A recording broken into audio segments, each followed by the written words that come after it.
problems with the rule following argument, what it's supposed to state any way that's different than like the matrix. I think last time I used the analogy of the matrix argument that like we could be in the matrix and so everything's wrong or whatever. And I don't see the rule following argument as anything different fundamentally. It seems like if we were in the matrix, then everything we thought we were doing 5 seconds ago could be totally wrong, or the evolutionary argument from Plantinga, where we're on a lily pad or frog on a leaf, doing one thing, what we think we're doing something else. Seems like an analogous argument to these two things. I don't see the fundamental difference or what implications it has. Okay. So my goal is not to convince you to be a meaning skeptic. I don't think anyone really is a meaning skeptic. My goal is simply to talk about the argument so that you understand it, and then you could say what your view is. Because I felt like last time, even after we talked and we emailed a bit, you were saying you don't really quite see what the relevance or force of the argument is supposed to be. So that's mostly what I'm concerned about. And also, just to set a couple of ground rules, we're not looking for a TJumpster fire today. No jumpster fires. Looking for a civilized conversation, which I admit last time was my fault mostly that it wasn't. But, we're trying harder to be nice. So the basic argument is very simple. You take any predicate that you like, any function that you like, and you think of an alternative meaning for that function. So for example, with addition, it's quaddition. But with any other predicate, you could do the same thing. So you could take blue and turn it into grew. Are you familiar with grew? Yes. Okay, so grew and blue have as their similarity that they overlap within a certain context. So something is grew, let's say, if it's green up until the year 2024 or blue afterwards. So and that could be done for any word at all. So if you want to take the word intention, you can invent the SMIN tension, where to SMINtend is to intend as you normally would up until Tuesday, or whatever day today is, I forget, up until Sunday. And then except on Mondays, it would be doing the opposite. So you can always make any kind of gerrymandered predicate that you want, defined in these arbitrary ways using disjunctions, so that it's fairly weak. So that I focusing did have a on, question real quick oh yeah, on this part. uh-huh. So, what is the significance of using some period of time t and then after tx? Why not just say the word means something completely different, like the evolutionary argument where we think we're, I don't know, running and we're really on a lily pad on a frog or something? Why is there any relevance to this time part and just make it, instead of making it as a completely different meaning altogether? Because we want it to be true now. So the grew predicate is if you take something, so this thing right here is not grew. It's blue, but maybe tomorrow will be grew. So the green things are the things which you would identify as green. The grew things are the green things up until a specific date, or blue after that date. So the kind of idea of sectioning it off in this way is to make sure that there's some way we could say that there's an accurate or correct part, and then the inaccurate or incorrect part comes at a later time. Well, so I still don't see why we couldn't just say like the statement, I am holding a phone. Either that statement is true now or we're in the matrix. This is false. And the separation between the two statements and their truth and falsity seems to be in a sense the same, because like either way, one of the statements is true and one of the statements is false. Just like this object is either truly green or truly grew. Yeah, I mean, I guess in that way, it's fine. But I would disagree with whether it's true or not that there's a phone in the Matrix. But I think maybe we could talk about that later if you want to. But I think it would be true in the Matrix that there is a phone. So the basic, any way you want to define these things, I take your point. Any way you want to define these things, the question is, how do you know which one that you meant at a certain time? And the traditional argument always begins by considering your past history. So, in the past, you were thinking you were adding. The skeptic comes up and says, how do you know in the past you weren't doing quaddition or quadding? And you ask, what is quaddition? They say, well, it's all the normal stuff up to a certain number. And then after that, five. So take any sort of numbers that you're not used to adding. So up until that number, it's the regular sort of function of addition, or it returns the value of five after that. So the question is, what fact about you could make it the case that you meant addition as opposed to quaddition, or that you meant blue as opposed to grew, or that you meant any of these things that you standardly took yourself to mean as opposed to these non-standard gerrymandered kinds of things? That's the basic And so puzzle. my first intuition is, well, that's simple. Is look into your brain. Either your brain or reality is going to physically determine what you meant, because meaning, uh, as I understand it, is whatever is determining you to do the action in the first place. So if I meant to do rule one, what that means is that there's something in my brain. Rule one is in my neurology, or it is in the laws of physics, and it is causing me to do that rule. And therefore, I couldn't be doing the other rule, because the rule that I'm doing is determined by either my brain or physics. And so we can know, to answer the question, what is it about me that determines rule one over rule two? Well, there's something biologically or physically that solves the problem. There's no problem. Mhm. So That's how my would the rule intuition.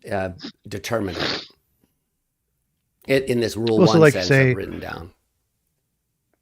so let's I'll go with rule two just because it's easier to understand. Say I'm doing the rule that after number 52 everything is five or something.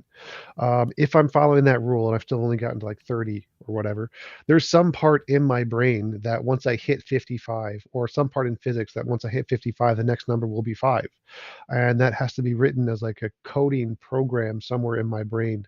Um, that I know about, either through society. Society has taught this to me, that after I get 50, 52, I go to five, or that somehow in the laws of physics it determines that after every computer gets up to that number, it just happens to go to five, and that's just a law of the universe or something.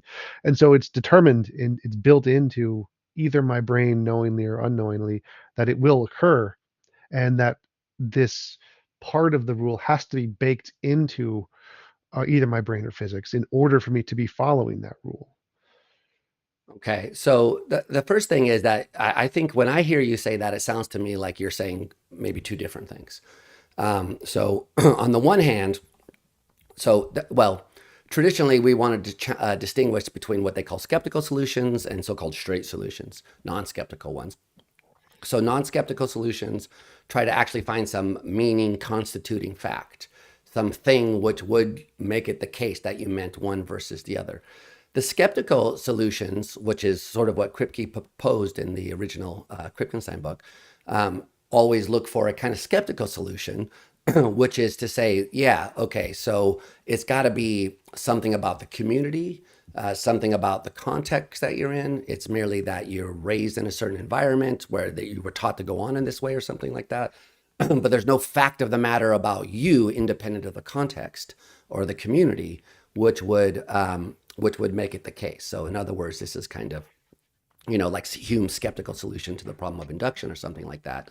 It's supposed to be kind of admitting that there's no objective thing and appealing to these contextual things. So part of what you said sounds like you're doing that as well. And in fact, when I first heard you talk about this with whoever, Jack Angstrich or somebody, I forget, way back when, that's what it sounded like to me as well back then. That's what started this whole thing. That's why I wanted to talk to you about this, because it sounded like what you were saying was, look, you have the CD. The CD can be, put into the player and read. That's like the context. But absent the the computer, which could read out the CD, you can't really answer the question just by looking at the CD itself. And that, in a way, to me, admits that there's a challenge here, and that you can only get the skeptical solution. So I wasn't sure which one of those you really were meaning, whether you were trying to go for like a so-called non-skeptical solution, or whether you are okay with this more skeptical kind of take. That is the context that's important. Um, I guess I would try to translate that into more like the brain analogy. So the programming on the disk is going to be determined by the society, so it's arbitrary. But what the disk is trying to accomplish wouldn't be arbitrary at that point. It would be like, given my societal programming, when I do this thing, I'm expecting this result. And that's in the program. That's in the CD. The CD is expecting a result. It's programmed for Windows or whatever. Mm-hmm. And so if I program the CD for Windows, it's physically determined that I'm expecting this result.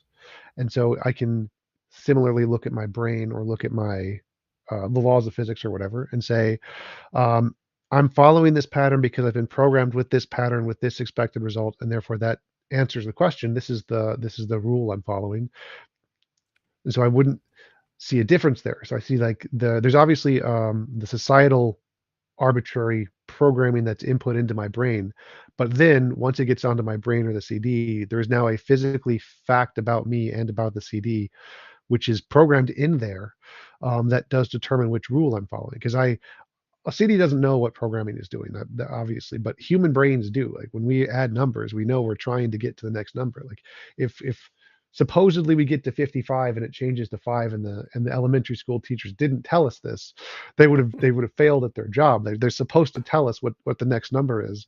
And so if there's some key rule in the system that we're supposed to be following, that would have to have been told to the people who would be following it. Otherwise, they can't be following that rule because Mm-hmm. they're following the other one, the one that doesn't have this change. Mm-hmm. So, in what sense are you following the rule in the way that you're talking about it right now? Because it sounds So, like what like, you're if I saying was is there's some taught determinate process which causes you to make a certain utterance. Doesn't sound like following a rule.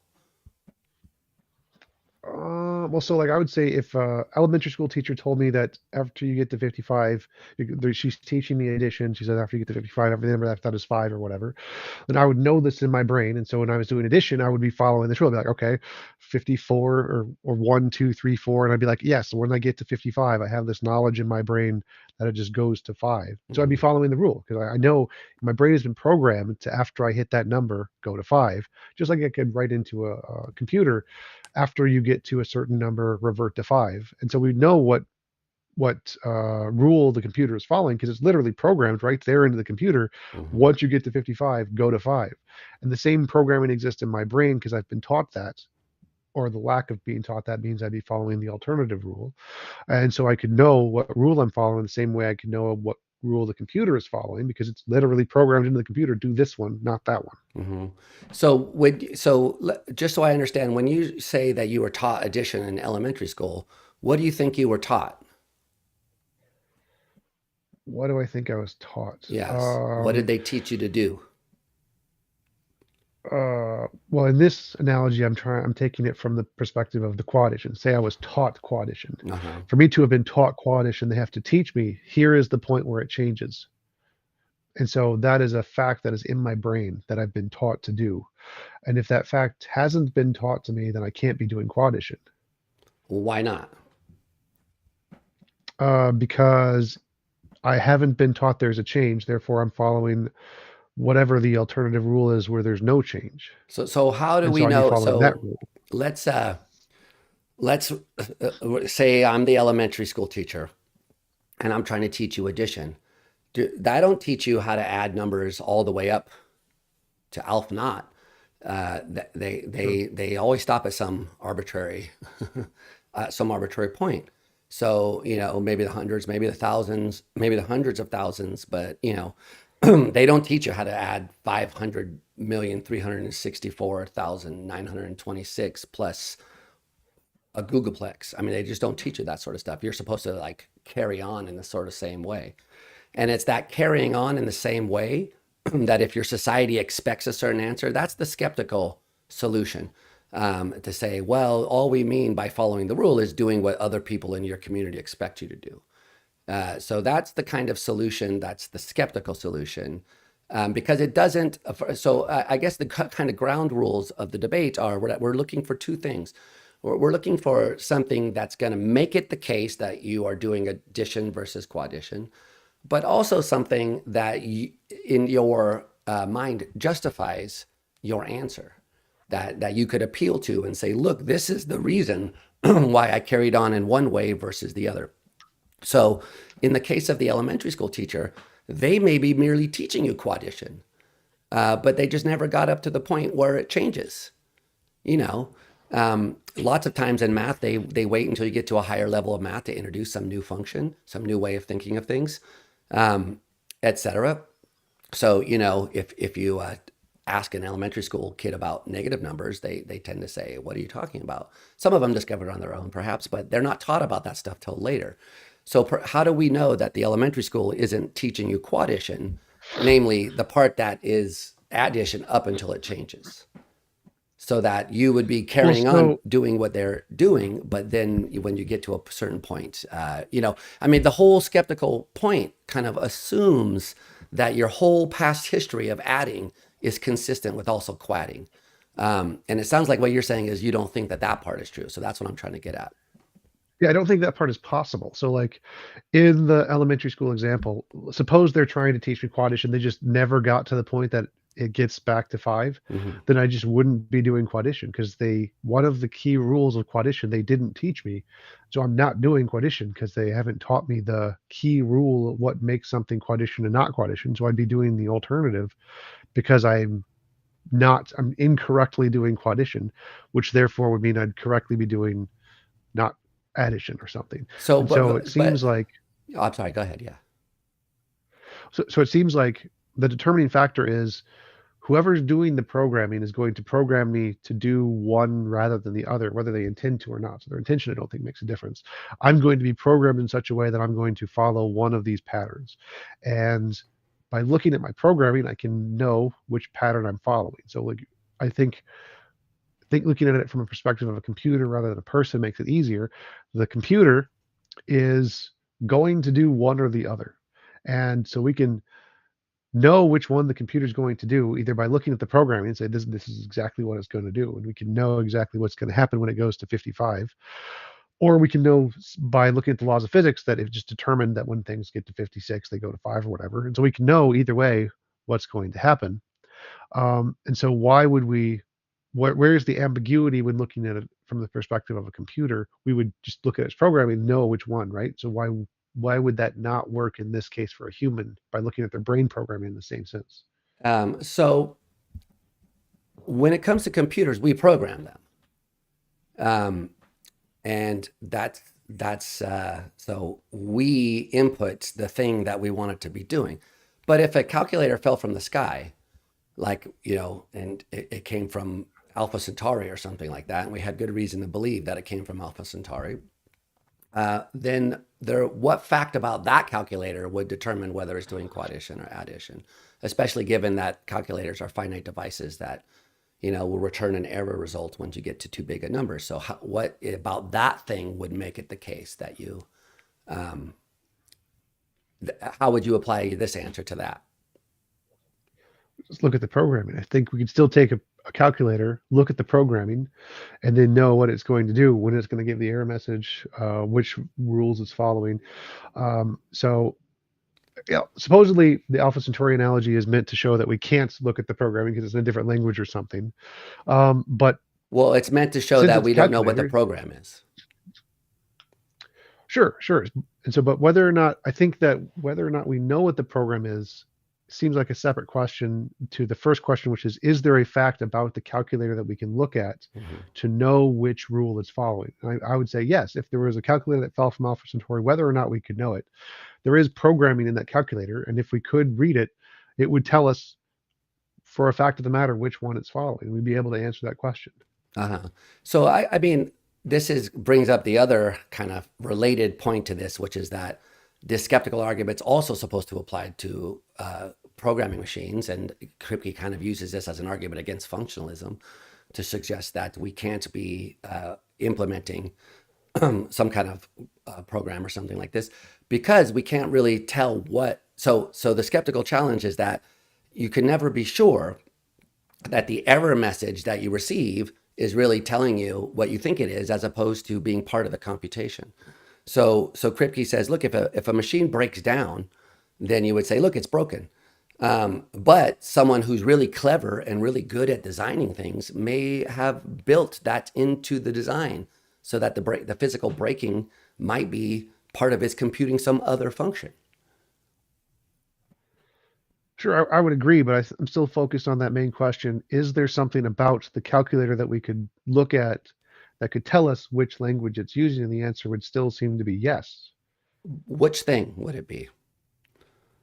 Programming, that the physical computing language, whether it's binary or some kind of physical system in it, we should be able to look at the physical switches in the calculator to know what thing it's going to do in any given situation, and we could just say this is the one it's doing. In any given situation, even in ones that it will break down, and even ones that are too big.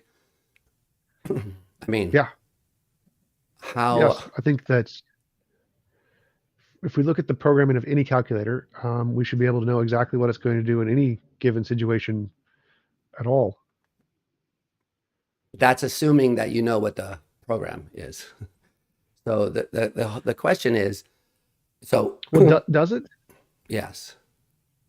But because even if I don't know what the program is, the question is there something about the program, whether I know it or not, is there something about the calculator that determines what language it's doing? And I think necessarily there either has to be. Mhm. I think necessarily anything the calculator is going to do has to be determined by the physical parts of the calculator. I'm a physicalist, naturalist, think all there is physical stuff.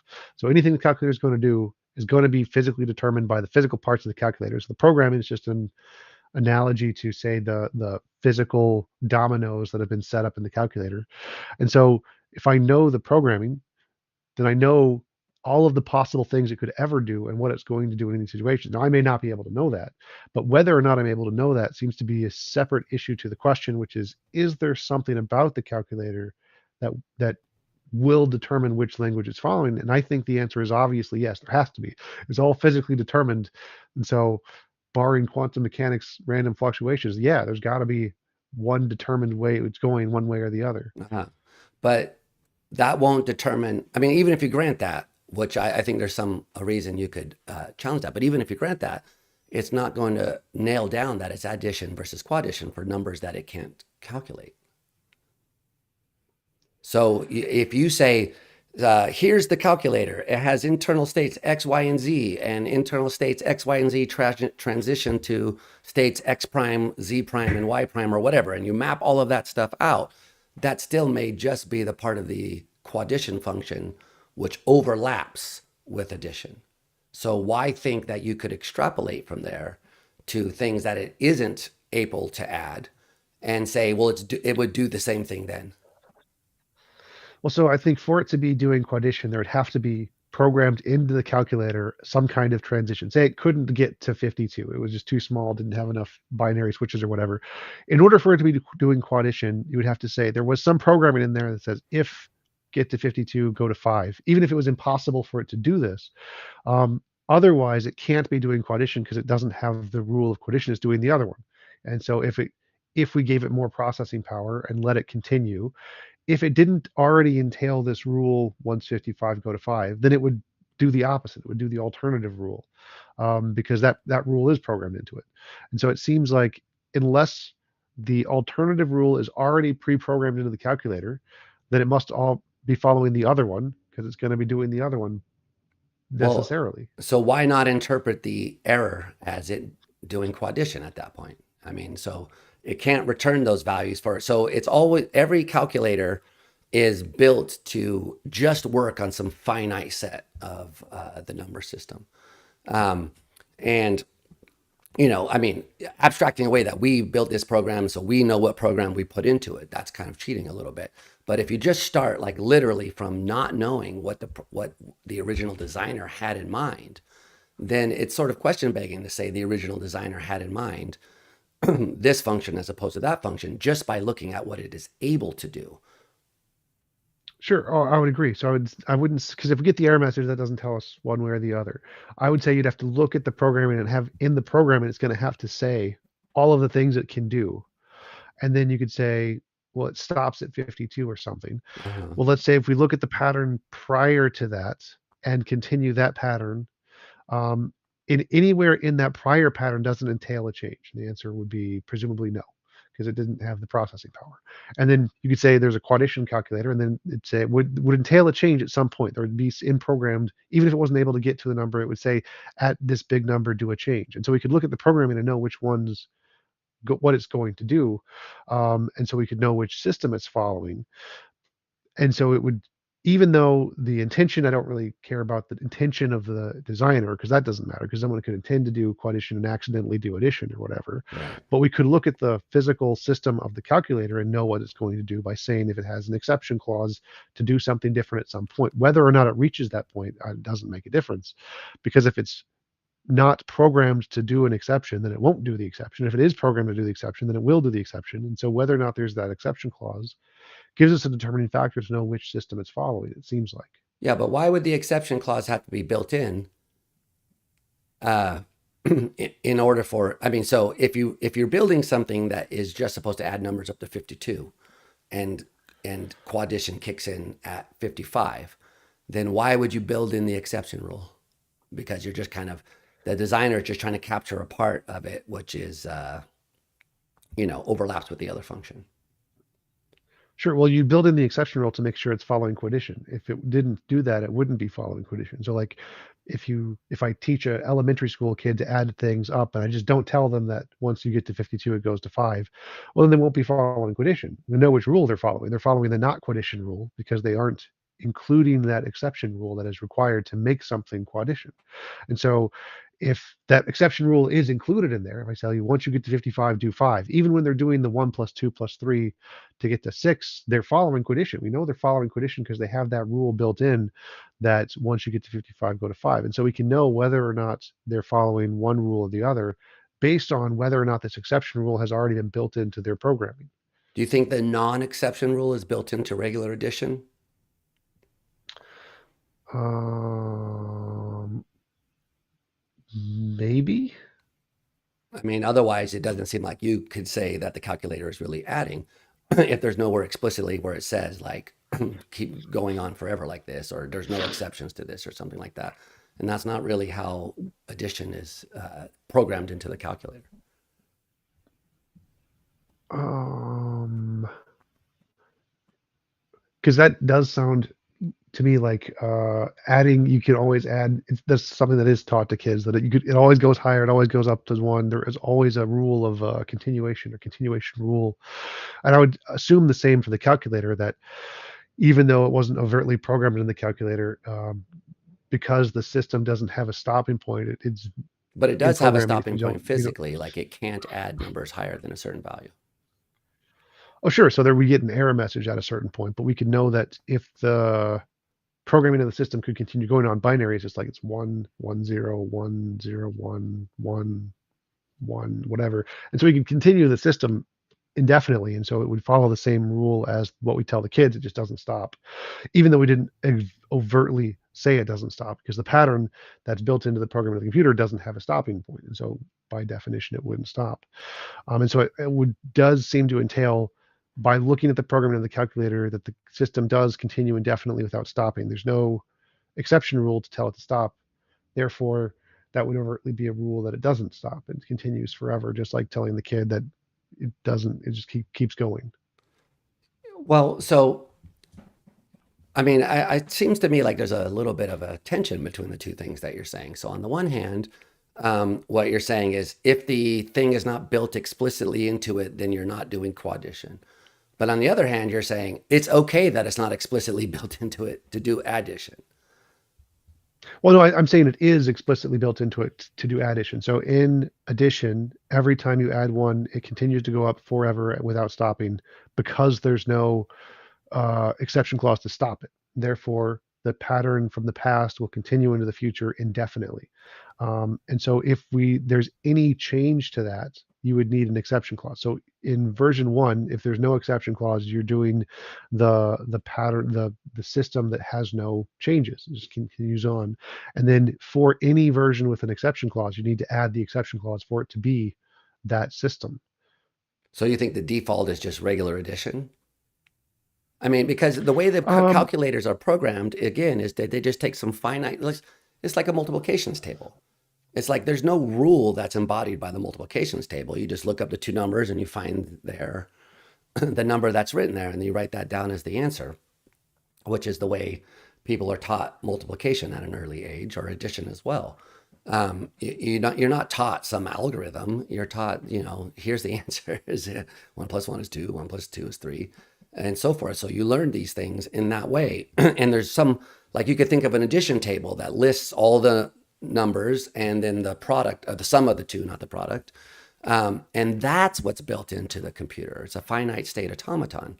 So it's got only a finite set of states, and it doesn't have anything about continuing on after that. It's not as though, the axioms of arithmetic are built into calculators. It doesn't say for all x is a number, and the successor of n is n+1. It doesn't say anything like that inside the calculator.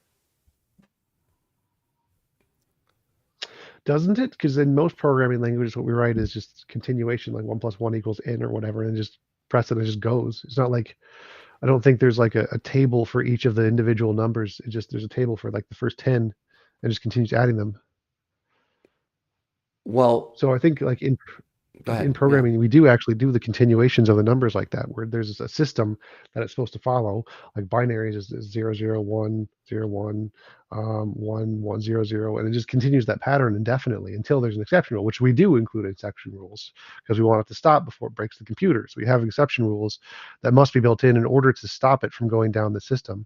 And so I would say that addition, the continuation version, is the default simply because it's the simplest version. It's the one that's you first program, and then you have to add an exception rule to make it be something different. And Mm-hmm. so if we just have the continuation rule and we don't have any exception rules, then you're going to be doing the continuation language or meaning. And once you add an exception rule, then you're going to be doing the exception rule meaning. And if you don't add that exception rule, then even if you were attempting to program the computer to do quaddition, it won't be because it doesn't have the exception rule. So it will be doing quaddition wrongly. And you could know that by looking at its programming, it seems like. So how could you know whether it's doing quaddition or addition wrongly? Because you just said I think it's an important point that we do make mistakes. And if you allow that you can make a mistake and still be doing addition, then you could allow that you can make a mistake and still be doing quaddition. So this might, be a similar kind of case. Well, so we look at the programming and say, does it have an exception rule? If it's not, doesn't have an exception rule, then it's going to continue on the standard rule indefinitely. And whatever we label the continuation version, that's the one it's doing correctly. I mean, I still don't really see how you get out of the idea that the E might be the exception rule, that a clever designer might have made that an implementation of the exception rule. Um, Could you say that again? So that part I'm not understanding. so the basic idea is that we take a system to be malfunctioning when it breaks or returns a value that we don't accept. Um, but a clever designer might have made that as part of the design. So maybe the exception rule is, once you get up to quaddition, you just get the E. And that's built in. Sure. Sure. So like we could say that the we look at the programming of the calculator, and once it gets to a certain number, it shows an error message or something, and now it's doing the error addition. Error addition. It's doing the error addition because after 2 billion, it just shows error message or whatever, and then you could say that the calculator is doing error addition because it's whatever it's adding up after a certain number, it shows error, and that would be fine. I would be happy to grant that the calculator is doing error addition. Well, I meant that it's doing It's not doing quaddition addition. because instead of returning 5, it returns E, and E might simply be the designer's way of saying 5. Well, sure, sure. But I would say it's not doing addition. It's doing addition incorrectly. It's got addition incorrect because once you add 10 billion plus 1, you don't get E. You get 10 billion and 2. And so it's doing addition incorrectly and it's doing quaddition correctly because it shows the E label after the number. And we can know that by looking at this program. We can show what it's going to do after it gets to a certain number. And so we can determine which meaning it has by looking at its programming either way. Right, but you're assuming that you know what the E stands for in each case, which is what what the argument's challenging. So the designer might have made it so that the E signifies 5, so that whenever you quad two numbers, it returns the value for the same as addition up till 55 or 500 billion or whatever the number is. And then it returns E afterwise. And that's supposed to be your sign that it's 5. Sure. Why So, would that be well, because the I- calculator go ahead. is compatible, it could be interpreted as doing either. So you can't just look at the program and read it off. There's an exception rule in Doing there, either. and the exception rule, you're interpreting it in one way, and the quaddition skeptic would interpret it in another way. And the question is, what reason is there to prefer one over the other? So let me see if I can reframe that. So let's say there's a calculator, it goes to 10 or whatever, and then after 10 it starts using letters, but the letters could represent regular numbers, or they could represent a different, like the quaddition numbers or something. Well, I'm just imagining the regular calculator, which you put in a big number and it returns E, and you're interpreting that as error. And the quad skeptic interprets that as 5. Well, so the way I envision it is it's going to return an error after any number greater than whatever. And so you get the same message every time, and so it can't mean different things every time. That Right, doesn't just make means any 5. sense for it to mean right. And so in that case, it's not whatever it's doing, it's not doing addition, because that's in order to get there's going to be different numbers for each iteration. You go higher than the specified number, and if it shows E for every one of those, it's doing addition wrong. Addition doesn't do that, and so we know it's not doing addition. It's doing a different variation. What variation it's doing, you may not know, because the intention of what the E is supposed to mean, you may be unknown, and that's perfectly fine. Wait, so you agree, But it's not doing addition. TJump, you agree that the regular calculators are not doing addition? Yeah, absolutely, because they aren't doing it correctly, because they stop. They make mistakes. Calculators are dumb. They are not doing addition correctly. They're doing a simplified version. They're doing a Newtonian addition. They make simplified mistakes. Uh-huh. So that's why, I mean, I can't really understand whether you are accepting the kind of skeptical conclusion or not, because that's sort of what the skeptic says. Skeptic says calculators are not adding, and most people say yes, they are. They're adding perfectly fine. It's just that there's a limitation on the storage in the device or something like that, so that it can't add certain numbers after a higher value. But but they would certainly say they're adding 1 + 1 and giving you 2. But it sounds like what you're saying is no, the calculator is not adding 1 + 1. Well, that seems like a separate issue, because my main challenge is the question that you asked at the beginning. Is there something physically about the calculator that we can look at to know what rule it's following? My answer is yes. We can look at the programming. And then there's a separate issue of, well, are calculators doing addition? That I would be happy to grant calculators aren't doing addition. Like, no, they're just simplified machines to do like the box system that you said. I don't care whether they're doing addition or not. Mhm. But that question, I think, is not the one I'm interested in. I'm interested in the first question: is there something physically that we can look at a calculator, at a person, to know what meaning they intended? And I think the answer is yes. There has to be. It must necessarily be. Barring quantum mechanical weirdness, there has to be, because I'm a determinist. Their brain is determined. Whatever they meant must be determined by their brain. Yes. So everyone agrees, by the way, no one wants to be a skeptic. The whole thing is like, how do you get out of this puzzle? Even Kripke, as far as I understand, wasn't really convinced by this. And he said, well, there's got to be sort of what you're saying. There's got to be something which answers this question, but he could never figure out what it was, which is what the big puzzle is. So the question, is there something internal to you which answers the question, are you adding or quadding? So you say yes, and it's the programming. So the programming says here, so here's the programming. And you say, according to the programming of the calculator, it's not doing addition. Sure. Okay, so what is the difference between you and the calculator? What is the difference? Because you between me admit that and the well, calculator is not adding, but why do you think you are? because I have been given the extra rule that it continues on indefinitely and doesn't stop. And how do you The know rule you're... that I've been taught, and Sorry, go ahead. Well, that's a rule that I've been taught it exists in my programming. So if we added that programming to the calculator, then it would be doing addition. Um, so that's I I don't know. So do you think of this as a skeptical answer? Like there's nothing about you all by yourself that determines this. No, because I think there is. I think that there is in my brain the rule, it continues on forever. Because there is that rule, I am doing the addition. And if Um, there was not that rule, then I would not be doing addition. so you think explicitly represented in your brain somewhere is the rule, do this forever. Yes, absolutely.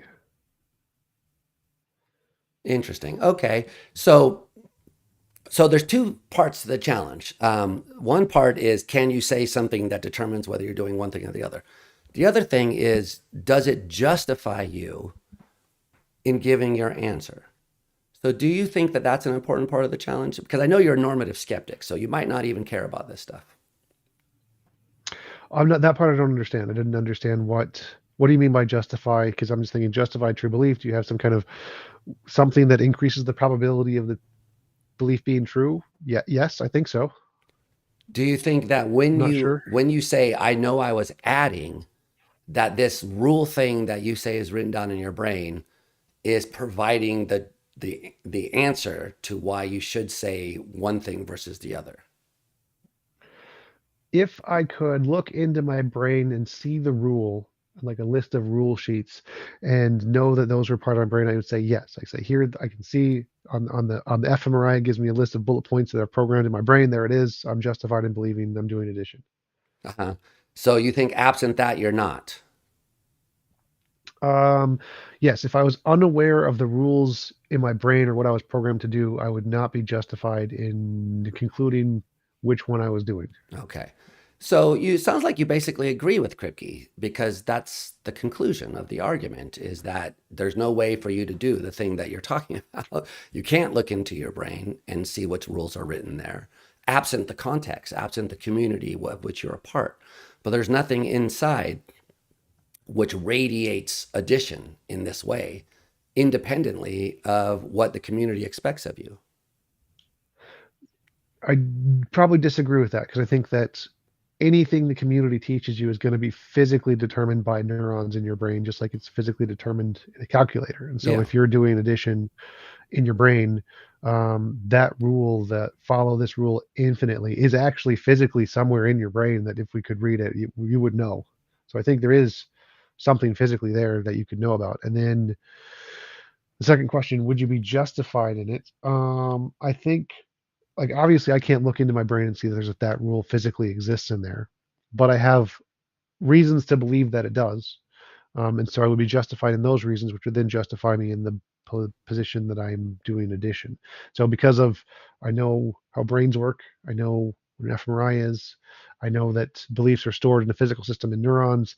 I'm then justified in believing that because I have been taught this and that was stored in my memory, I'm justified in believing I'm doing addition.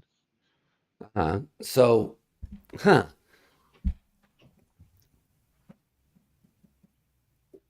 Why not think the other thing that you're having some rule for quaddition in there and you've just never reached the number high enough where it'll kick in? Because I have no evidence to justify that belief. And well, sure you do. All the evidence for you doing addition is also evidence for you doing quaddition. Well, so when I say evidence, I mean evidence of the exception rule. So I have evidence of the continue forever rule. That's something that's been taught to me. I have memories of this occurring. It could be false, like it could be in the Matrix, and I was actually taught quotation. I just don't know it. But I have no evidence of the exception rule anywhere in my past history. Mhm. Therefore, I'm not justified in believing I'm doing quaddition, whereas I am justified in believing I'm doing addition because I have the continuation rule. I have been taught the continuation rule. And the continuation rule is do this forever. Yes. And forever means what? Um, when you add one, it always goes another one up. Well, how do You you can know always that add it one, doesn't mean and add one and it goes another one up until 55? because explicitly the rule is it continues on forever. That's explicitly the rule Yes, but that I've been taught. the word forever in the rule is compatible with this other meaning, namely that it goes on up to a certain point or else returns 55. Well, I would say the same thing. I just have no evidence to support the conclusion that the word forever has an exception rule. The word forever, as far as I know, does not have the exception rule, and I've been taught that as well. Well, in what way were you taught the word forever? In what way was I taught the word forever? Yes. In grade school, um, What did they tell you? they told me forever means continuing on without ever stopping or changing. Uh-huh. And in the sentence without ever stopping and changing, how do you know that the words stopping and changing don't have these alternative meanings? That you stop, well, that you go on up until a certain point and then don't. So this is Because what that all of thing, the yeah. Yep, because all of the explanatory analogies used are physical analogies that show a continuing pattern that does not ever change. And the point of those analogies is to differentiate changing versus non-changing, and they explicitly highlight the non-changing aspect into the definition of these words. In what way? Um, by using rocks, they say continuing rocks, and they say don't stop. So they say, well, what's the next thing? The next thing is a rock to indicate that there is never a point where it changes to not be a rock. That is the intended explanation they are using. So whenever they say, well, what's the next thing? Is there a change? The answer is no. And by saying this pattern is the one we're going with, they explicitly bake into it that there is no change, and that is the meaning of the words. That's what they're conveying to the children. I There mean, isn't a change, and that is what we mean by the word forever. so when we think about the word grew, it means green up until 2025 or blue afterwards. So if you wanted to find all the grew things, right now you would collect all the green things. Sure, Okay. So, but but go ahead. Yes.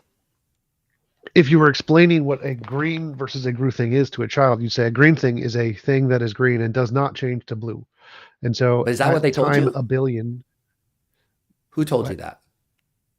Who told me that? I'm making this up right now. So I'm saying, like, if I am an elementary school teacher and I'm trying to teach a kid the difference between green and grew, a green thing is something that will remain green forever. Time 8 billion gazillion, still green. And so if I'm explaining this to a kid and I want to try to explain what the foreverness of the green is, I'm going to say it does not change. There is no change. That's what a green thing is. No change ever under any circumstances does not change. And I'm going to explain this by comparing things that change and things that don't change. And I'm going to put this in the category of not changing things. And that's going how I'm going to explain all of these words to them. I'm going to intrinsically bake into the fact that the meaning of these words entails no change ever. So you're a Platonist, No. but you just described Platonism. I mean, green things do Wait, change and how? they're still green. So a faded green thing is still green, and an eaten green Sure. apple was a green apple, even though it has changed and is no longer green. Sure. Well, so I'm trying to get to the definitions of forever and any analogous words. The definitions of those words are they're not platonic objects, but they're abstract objects. The most abstract objects entail a not change variable. The not change variable is programmed into people when they learn this word. It is a part of the meaning.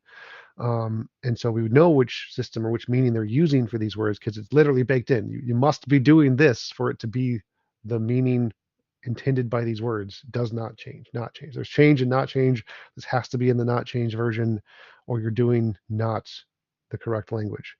And so, in the same context of math, if there is a change variable, you have to program that change variable in independently in order for them to be doing the added quaddition. Hmm. I mean, I'm not really sure I understand. I see people are talking about how we look this early in the morning, by the way, in the chat. I don't know why they're interested in that, but thank you for noticing that I look so unhealthy this early in the morning. Um, so the question is, how do you know which of these you're doing? And what you're saying is, well, someone taught me that I'm doing this. Well, that'll be the second stage. The first stage is it's determined in my brain physically which one I'm doing. So that part is it's physically determined which one I'm doing.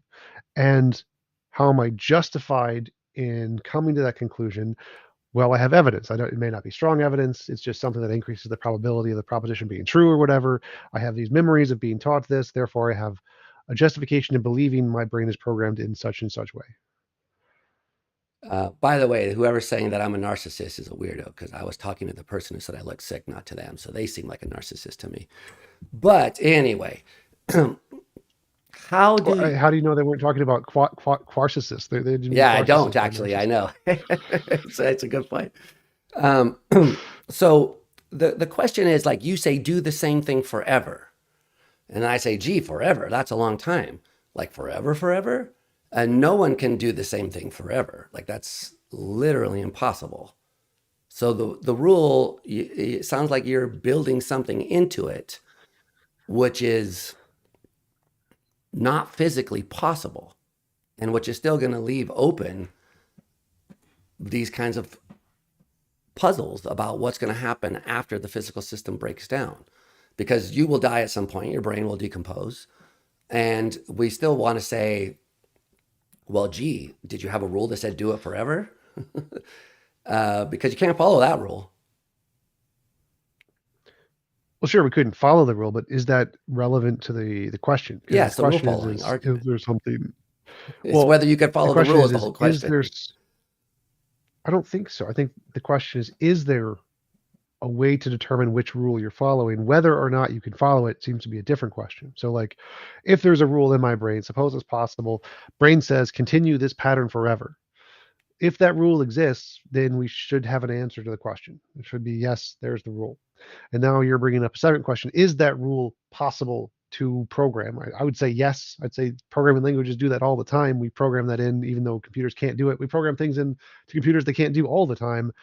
But that doesn't mean there isn't a rule there. The rule is there, and we can know what the rule is by looking at the programming. Whether or not the computer has or will be able to ever get to the point where it executes on that rule doesn't seem relevant. It's that doesn't does that matter? I don't know. Um, but the relevant question is there a rule that we can or we can we know which rule they're following by looking at the program? The answer would be yes. I don't see the relevance of the part you're bringing up about whether or not it can actually accomplish the rule. Well, because it has to do with whether that's what the rule states.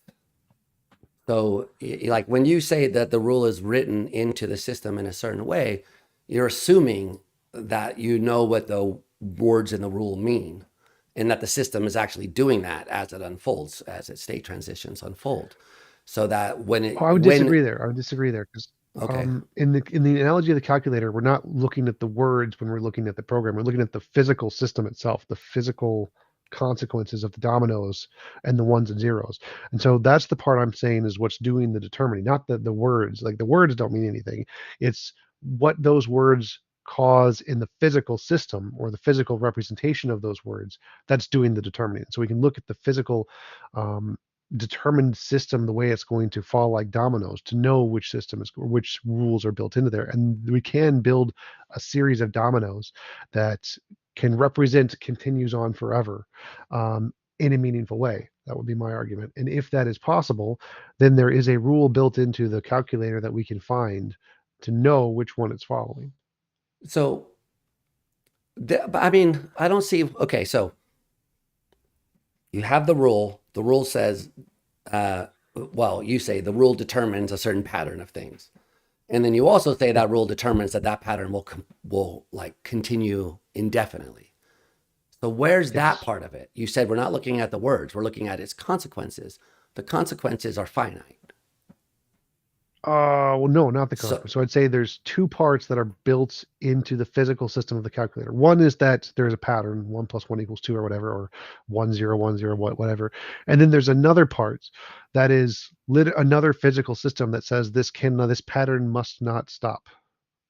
And that is also there's some physical programming that is done in order to instantiate that rule, and both of those things are in the calculator, therefore we know it's doing addition. And then if it has the exception rule, we know it's doing quaddition. And if it has neither, then it's either going to do addition or the error version if it shows an error message or whatever. If it doesn't have an error message, it breaks or something. But either way, we know which system the calculator is following by looking at the programming. And as a human, I think I have both of those rules built into my brain: the addition, follow the pattern, and then the it never stops.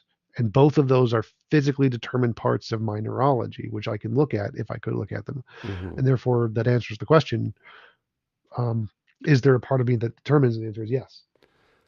So the part that says it never stops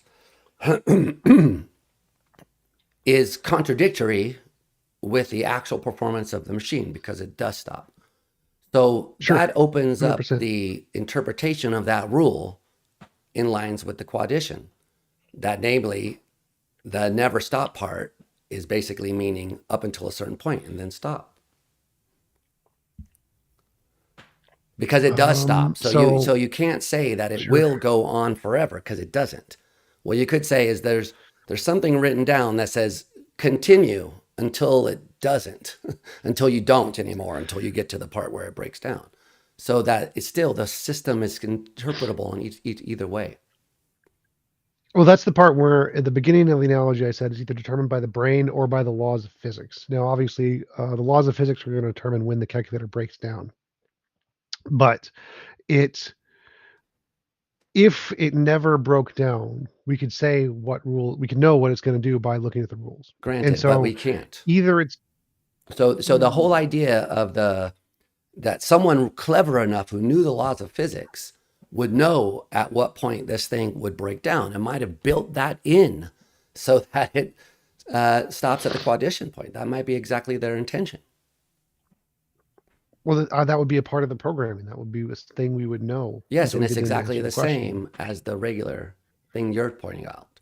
So it's compatible with the never stop being written down in some way that it really means don't stop until you get to a certain number, which is If what happens we actually. in Yeah, if we include the biological death of the organism as a part of the programming, yes, absolutely. But that would still be a part of the programming, and we know which language it's using. So if we include that as a part of the programming, we know it's doing quaddition or whatever. Exactly, but you don't know which one is it's doing. Is the whole point. You don't know what the program is Um, because the I program. still think you do.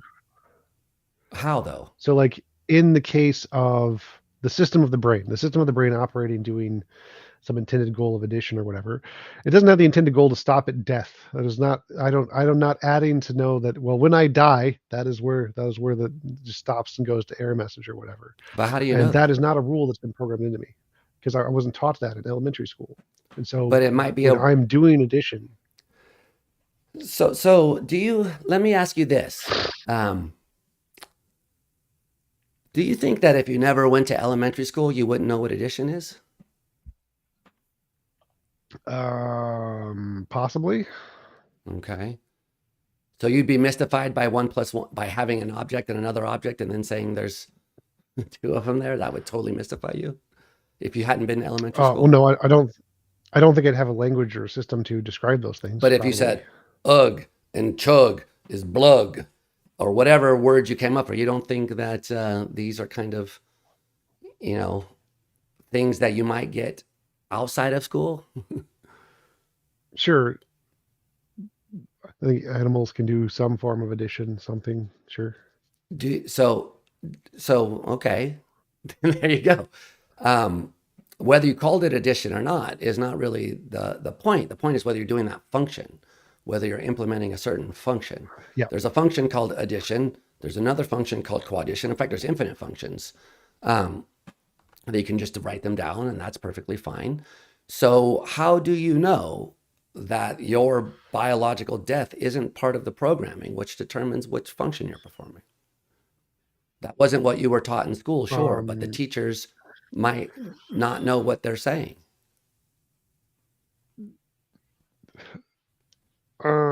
Let's see. How I don't know how to even try to answer that right now.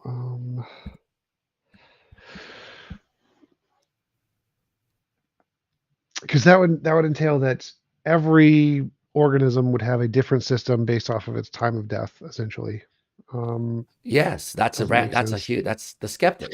Exactly their point is that you can't, there's no facts that you can point to about anything that's in the brain, in the system at all, which makes it the case that you're doing addition versus quaddition versus smoddition versus anything that you want. So exactly the conclusion that you just said is supposed to be the conclusion of the argument.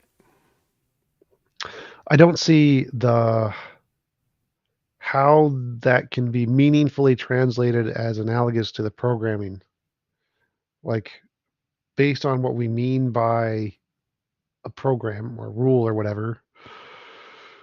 To say that the rule is contingent on the organism's lifespan is does not compute as a logical sentence to me. Well, why not?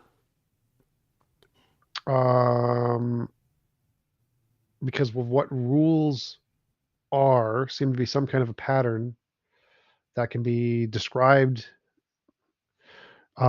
within a system, and biological death of the organism does not seem to be such a thing that can be abstractly described in that way. Why? I don't understand why you think that though, because a clever designer might be able to use all sorts of features of the system to implement a given function. Sure, they could, but it seems like the use of the word rule would mean not that. So, like, when we say what rule are we following, the rule seems to refer to some kind of abstraction, like a set of principles or something. And your biological lifespan does not seem to be a rule in that sense.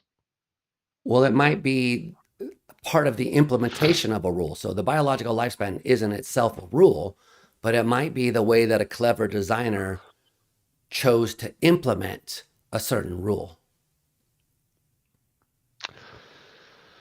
That Because it might, seems like it's arbitrary that there's no connection between doing audition or whatever system and your lifespan. It seems like there's a completely arbitrary connection there. And yeah. so if we're asking But there's a completely arbitrary which connection between addition and values of electricity in a register. There's a completely arbitrary relationship well, between. I'd say that would not be arbitrary. Whoa, really? How so? Yeah, that's physically determined. That's not arbitrary. That's physically determined. We We can couldn't make do it that any any way way we we want. wanted to. I mean, we can. No, we cannot. We are not. There's physical limitations to what we can do with a calculator. That is physically determined by the laws of physics, and so it's not arbitrary. Well, but I Um, mean, which values we assign to which electrical currents? I think that's also physically determined. I don't think you can do that any way you want. I think it's literally physically determined. Um, whereas What do you I mean by don't that? see So that there's any. you don't believe that computation and its implementation you can implement a computation any way that you want to? You don't think that you could implement a Turing No, machine using dominoes or using people holding mirrors or any of these standard ideas in computer science? I don't think you get it to output anything you want it to. Well, I didn't say output anything you want to. I said you could implement the program in any way you want. So it's Uh, arbitrary what that we happen to use. I mean, old computers had vacuum tubes. These computers that we're talking through right now don't have vacuum tubes. It's totally arbitrary what the stuff inside is made of. What's important is whether it corresponds to this abstract function. I am lost on trying to build this into the argument. The biological death is entailed in the program thing. I'm lost on how to build that into the argument. Well, because the idea is that if you build a system, like I'm a programmer, so I want to program something into it, but I'm a very good designer. So what I do is I make it the case that this thing will implement a certain function by breaking down at a certain point.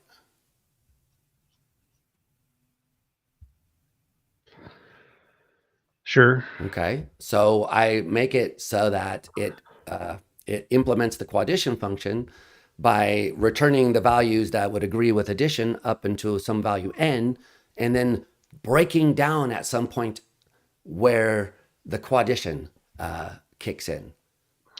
And that's how I designed the system. It's not a deficit of the system that it breaks down or returns an error. It's not a deficit of the system that it dies or whatever. I built it into it because that's the way I want the function to be implemented.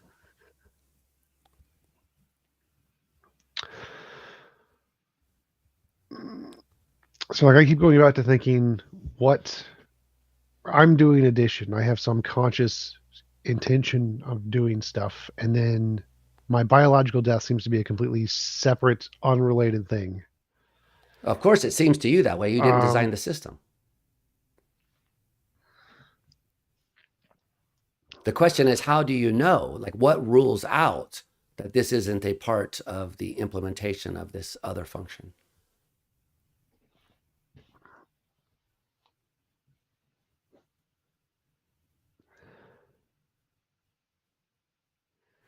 Like for a simple example, suppose that I have a security system on my door, and I want it to be the case that if you put the wrong code into the door, it won't open. But if you put the right code into the door, it short circuits and the lock opens. Now, that may be, according to you, a very inefficient way to implement this function, but it's still a way to do it, namely having the code open the door. So I just designed it so that putting that code in short circuits the system, thereby unlocking the door. If that's how I designed it, then that thing is performing correctly, this function of unlocking the door. So, I mean, that's just one simple way you could build malfunctioning in. I mean, I don't think that's very practical, but still, it could work. sure. So breaking down is compatible with implementing some function if you designed it the right way. Something that you might think is an error, you might say, oh, that thing's short circuited, it's not working right. But someone who designed it might say, yeah, that's exactly how I designed it. That's what it's supposed to do. And you would say, gee, that's weird. And they say, yeah, so. So that's the question is you would say, that's a very weird way to implement this function. And they would say, yeah, but it's still a way to do it. Well, so because what I'm thinking is, so I've been programmed to think that addition goes on forever, and then I die, I'm not going on forever. Um, but somehow there was a programmer who said it this way, so I couldn't go on forever. Yes. But I still have the program that goes on forever in my brain. So from my perspective, Well, um, sorry, go ahead. Yeah. when I've been taught the rules, if I wrote down all the rules, that's a system, and we can know what system that is. There's a system of rules, and there's this extra rule of me dying or something, and that would be in conflict with the first set of rules. So the first set of rules goes on forever without changing, and the second set of rules goes on until biological death or something. Uh-huh. And so from my perspective, it seems like which rule I'm following is still the one that's in my brain that I'm determined to write down the set of rules. If I write down the set of rules, this is the one I'm doing. And if there are other things that can interfere with those rules, that does not seem to be a part of the rules that I'm following, because it's not consciously verified set of what the rules I'm trying to do or whatever, the rules I've been taught. So I wouldn't be justified in believing those things. I would not be justified in believing I'm doing biological death quaddition or whatever. I would be justified in believing I'm doing addition because I can list this as here's the set of principles I'm doing, I'm following, and here's what they say, continues on forever. And so in that case, it seems like I can still answer the question of which rule have I been following. I'm following the one that the principles I write down, this is the set of rules I'm following. And those would be the ones I'd be justified in believing. And then the alternative biological quaddition ones would seem to be like back to the matrix argument. Like, could that be the case? Yes. Do I have any justification to believe that? No. But I think you do have justification to believe it. And it's the same justification that you have for believing the other one, which is that you look at the rule, it's compatible with two interpretations. So one interpretation is go on forever in exactly the same way. The other interpretation is go on forever until Tuesday. Well, so this is where I see this as the analogy to the matrix argument. Like, how is that different from saying I'm justified in believing we're in the matrix because everything I'm seeing around me is compatible with us being in the matrix? That is your reason for being justified that you're in the matrix right now. In fact, I think you are justified for thinking that you're in the matrix. Um, so I would disagree. I'd say that justification comes with novel prediction. So I'd say you predict something in the future, but because The- it seems like so problem under determination. There's always infinitely many ways to explain all data. Granted, but doesn't mean you're justified in believing any of those infinitely many ways. I'd say no. And so, well, if you're not like, I have justified, no memory. so sorry, go ahead. I don't mean to keep interrupting you. That's not an issue. Um, so, like in the case of, I have memories of being taught mathematics in one way, so I'd be justified in believing that way. I have no memories of being taught quaddition, so I'm not justified in believing quaddition. So, based on the experiences I've had, I'm justified in believing what is that called? No defeaters thing. If there's no defeaters, I'm justified in believing it. Whatever. I forget what that's called. But based on whatever system I start with, I'm justified in believing that system or what my intuitions initially hold, and not all of these alternatives I mean, the because skeptical it's argument is I supposed to don't be have that you're any not justified in believing any of them. So I'm not sure why you can right rule out all the other ones and just get to pick one. So, like the um, Matrix thing, whether you're in a simulation phenomenal right now, conservatism. Phenomenal yeah, conservatism. Is that it? phenomenal conservatism, yeah. But it's compatible with phenomenal conservatism that you've been doing quaddition your whole life. That's the point I've been trying to make. Well, sure, but it's compatible that we're in the matrix as well. Exactly. And so I don't. That's why in our last conversation I compared this to the matrix analogy. I don't see how this is any different from the matrix analogy, the matrix argument. Well, I mean, I also think you don't know that you're not in the Matrix. So I would be a skeptic also about whether you have that kind of knowledge. I mean, the skeptical claim here is that about what counts as meaning. But I also think that you can't know that you're in the matrix as well. I believe that there is no way to prove that you're not in the matrix. So you are justified in believing, to some extent or other, that you are in that you are in a simulation.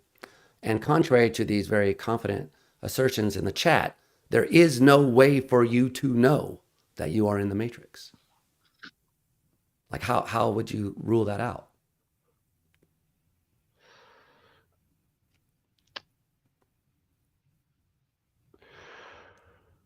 So like there's lots of arguments against matrix and solipsism. Like I have hands, whatever that argument You is. would Like have I have hands in the hands. matrix as well. Right. Um, and so are you justified in believing you're not in the matrix? Sure. Based on this argument, both would be justified. Um, but then you can make arguments like which one's simpler or something. And so based on simplicity, the not matrix argument is simpler, or the addition argument is simpler How because it is it doesn't have an simpler? exception or whatever. Well, no exceptions. It's literally just isn't that by definition simpler? Um, no, it's actually, I would say, much less simple to believe that you're not in the matrix right now because the general argument, I mean, this is kind of switching topics now, but it's related. The general argument is that if there ever exists a time in the future where there are realistic simulated worlds, then any given creature with experience like ours is more likely to be in one of those as opposed to in the non-simulated world. So it would actually be like really, um, you know, unsimple of you to assume that you're in the non-simulated world because you have to assume that you're really lucky. Well, so like in the addition one, the addition would be simpler than quaddition because quaddition entails a deviation of some kind. And so, would you admit that addition would be the simpler version of than quaddition or whatever? Yeah. And so, in the case of the biological death quaddition or whatever, that would be less simple. There's an extra rule there or something. I would say And so it it's seems less like, simple. Yes, I mean each one has an extra rule, so in that way, um, not really, but in the sense that the extra rule in your case is just go on forever, and the extra rule in the quaddition case is like stop at some point and say five. So they each have an extra rule, and I don't know if going on forever is simpler than stop and say five. I don't know. They both have an amendment, so maybe they're not. hmm.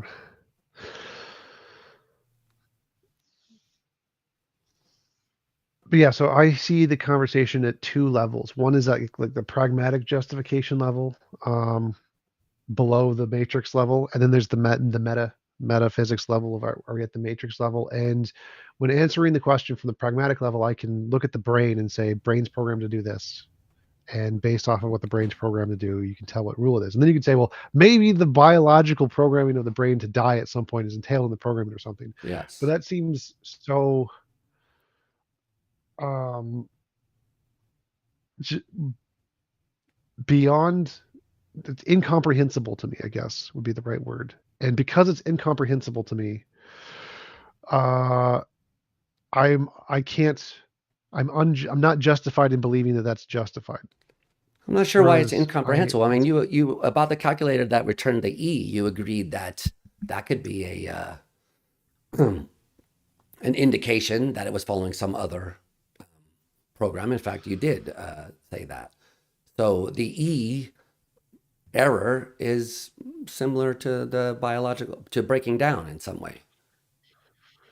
well, to me, the breaking down is like the calculator is doing a thing, and then somebody comes along and just smashes it with a hammer. And like that's a part of the programming. Like, no, no, it literally is not part of the programming. That someone just smashed it with a hammer. That's totally different. And so that's why it's incomprehensible to Yeah, me we're because not there's talking like, about smashing with a hammer. We're talking about breaking down like according to like physical laws. Like so someone who designed the system wouldn't be able to predict that you came along and smashed it with a hammer, but they would be able to predict that after 25 years this component would break down or after 150,000 uses this button would wear off or something like that or after 60 to 75 years you would die. Those things are different than smashing with a hammer. I'm not talking about running you over with a car. I'm talking about biological, natural, malfunctioning in the way we would normally cause it. So I agree with you there that we're not, the hammer smashing isn't part of it. It's literally like the physical decomposition of the thing or the returning of well, the to me error. that would be it. Sure. Well, to me that would be analogous to the hammer smashing. That's why it's incomprehensible to me because including like the biological death of a person as a part of the program, it would be like including the hammer smashing of the calculator as the programming of the calculator. And to me, that seems like a category or there's like something that doesn't make sense there. That's why it's incomprehensible. It does not compute to try to include that as a part of the programming. It's not, does not fit into what I mean by those words. And so when I Well, look but you're at just not the a good programming programmer of a, then. I mean, so, possibly, but it's incomprehensible to me. I don't know. I don't. It does not make sense to me. but you don't, what And so about my when I'm lock thinking analogy? You didn't buy that? the lock analogy, Yeah. um, so trying to make a pattern in the lock analogy. What language was the lock using? Was the lock using? Suppose I have a Uh, keypad that controls the lock and I yeah, built it so that if you put the wrong code in, it beeps at you. But if you put the correct code in, it misfires and the lock opens. yeah, So there's where the destruction of the system is implementing the opening function. yep. So So you that can doesn't still make look at sense to you? the that part makes sense. So yeah, we look at the programming of the keypad, and if you put in certain buttons, it opens, and if you put in the other ones, it doesn't open. So it seems like we could know what language it's using in the same way. Look at the programming. Right. But the point is that the system breaking is part of it working correctly.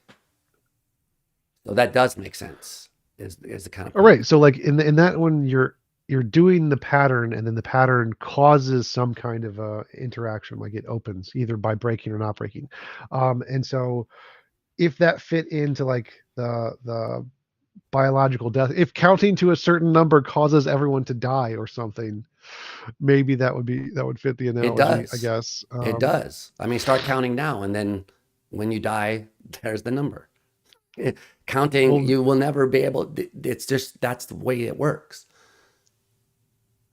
that part that's the part that doesn't seem to make sense to me. That's like, well, eventually the keypad is going to decay or rust or whatever, and that would, including that as a part of the programming, it seems to be analogous to the hammer smashing. Like that does not compute to me. So it seems like there's layers to what we mean by programming there. One is the physical constituents of the printed circuit board, and the other is the external stuff that's not on the printed circuit board.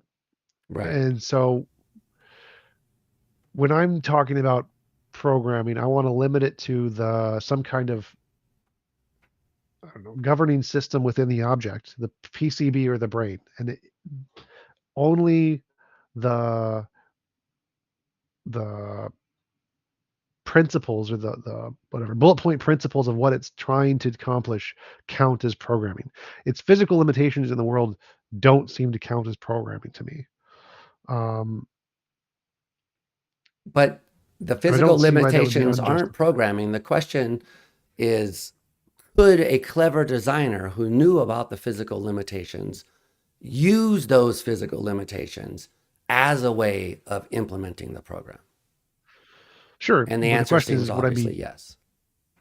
Yeah, yeah, absolutely. But the question would be, is am I justified in believing that I'm doing addition, even though I don't, even though that's possible? I'm like, yes. It still seems like I can rationally conclude that my brain is doing addition because I have these set of principles, one of which is continue on forever, even though knowing my brain's going to die, and even though knowing the Christian God could have designed it this way because he wanted me to do quaddition or whatever, I still think I'm justified in believing I'm doing addition, not because I don't think that those aspects would be normally considered to be a part of the rule following. That doesn't, to me, that seems Well, first of all, there's two things. incomprehensible. Remember, the one is there something that is the rule? The other is, can you follow that rule? So we've been all this time mostly talking about just that first thing. Is there something which you could identify as the rule? Sure. And that's what I've been challenging this whole time. What I've been saying is that anything that you put out as a candidate as being the rule, which is implemented in the system, there will be another interpretation of that, which is in line with the skeptics. And that therefore, it really is true that Kripke's claim that the entire past history is compatible with either rule being followed. So you keep trying to rule out that it's the past history is compatible with this other rule being followed. And that's what I'm challenging. I'm challenging the idea that um, your past history makes it the case that you've only been doing adding.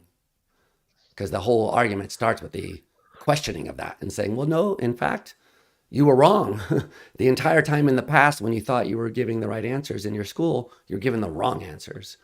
Um, and you say, no, I wasn't. I was doing addition.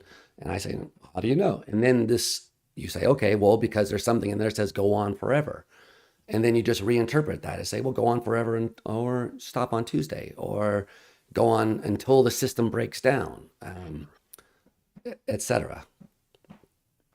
Well, that's So the part that I think is incoherent, because those are contradictory things. Those two rules contradict one another. And so if we're in trying to what way? determine which one, well, if one says go on forever and one says go on forever until you die, that's not going on forever. So Well, it those are depends on what literally a forever means. contradiction.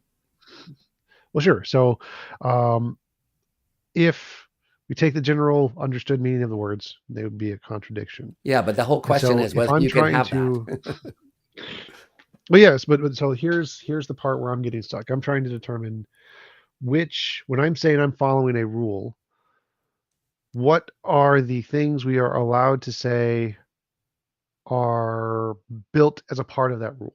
Um, and if there was some crazy designer who did this, we should be able to look at all of the physical parts of the universe to know the programming of the universe, and we could still answer that question. Um, just like we could for a smaller system of a calculator. We could know for the calculator what it's doing if we're only looking at the things inside the calculator, ignoring its physical heat death. We could know what it's doing. And then if we could include its heat death or breaking down, we could know what it's doing. And if we could include the universe, we could know what it's doing. In all of the cases, if we could look at the programming, we could know what it's doing. Right, but in the And calculator, you admitted, I thought that that's not the case for which thing? for the calculator. For the calculator. So if we look at the calculator and we know what's been, if it has the rules of go on forever, we know it's doing addition, even if it can't go on forever. So its physical limitations of it being unable to do so seem irrelevant, but it has that program in it, go on forever, it's doing addition. And then we look at, can it go on after addition? No, it can't. It's going to physically break down. And Right. now if we include that as a part of the rules, we're looking at it's doing quaddition or whatever. That's the part that doesn't make sense to me. But we could still look at all of the system. We could still know what it's doing by looking at all of the rules of the system in that case. It would still be a determining factor of which one it's doing. It's doing quaddition because it's part of its programming is going to break. So it's doing quaddition. And so either way, if we look at the physical programming of the system, we can know which one it's doing. And so my position would still be the same, that we could know what it's doing by looking at the programming. Right, but you would have to then know And so which like program it was implementing, and you can't know that by looking at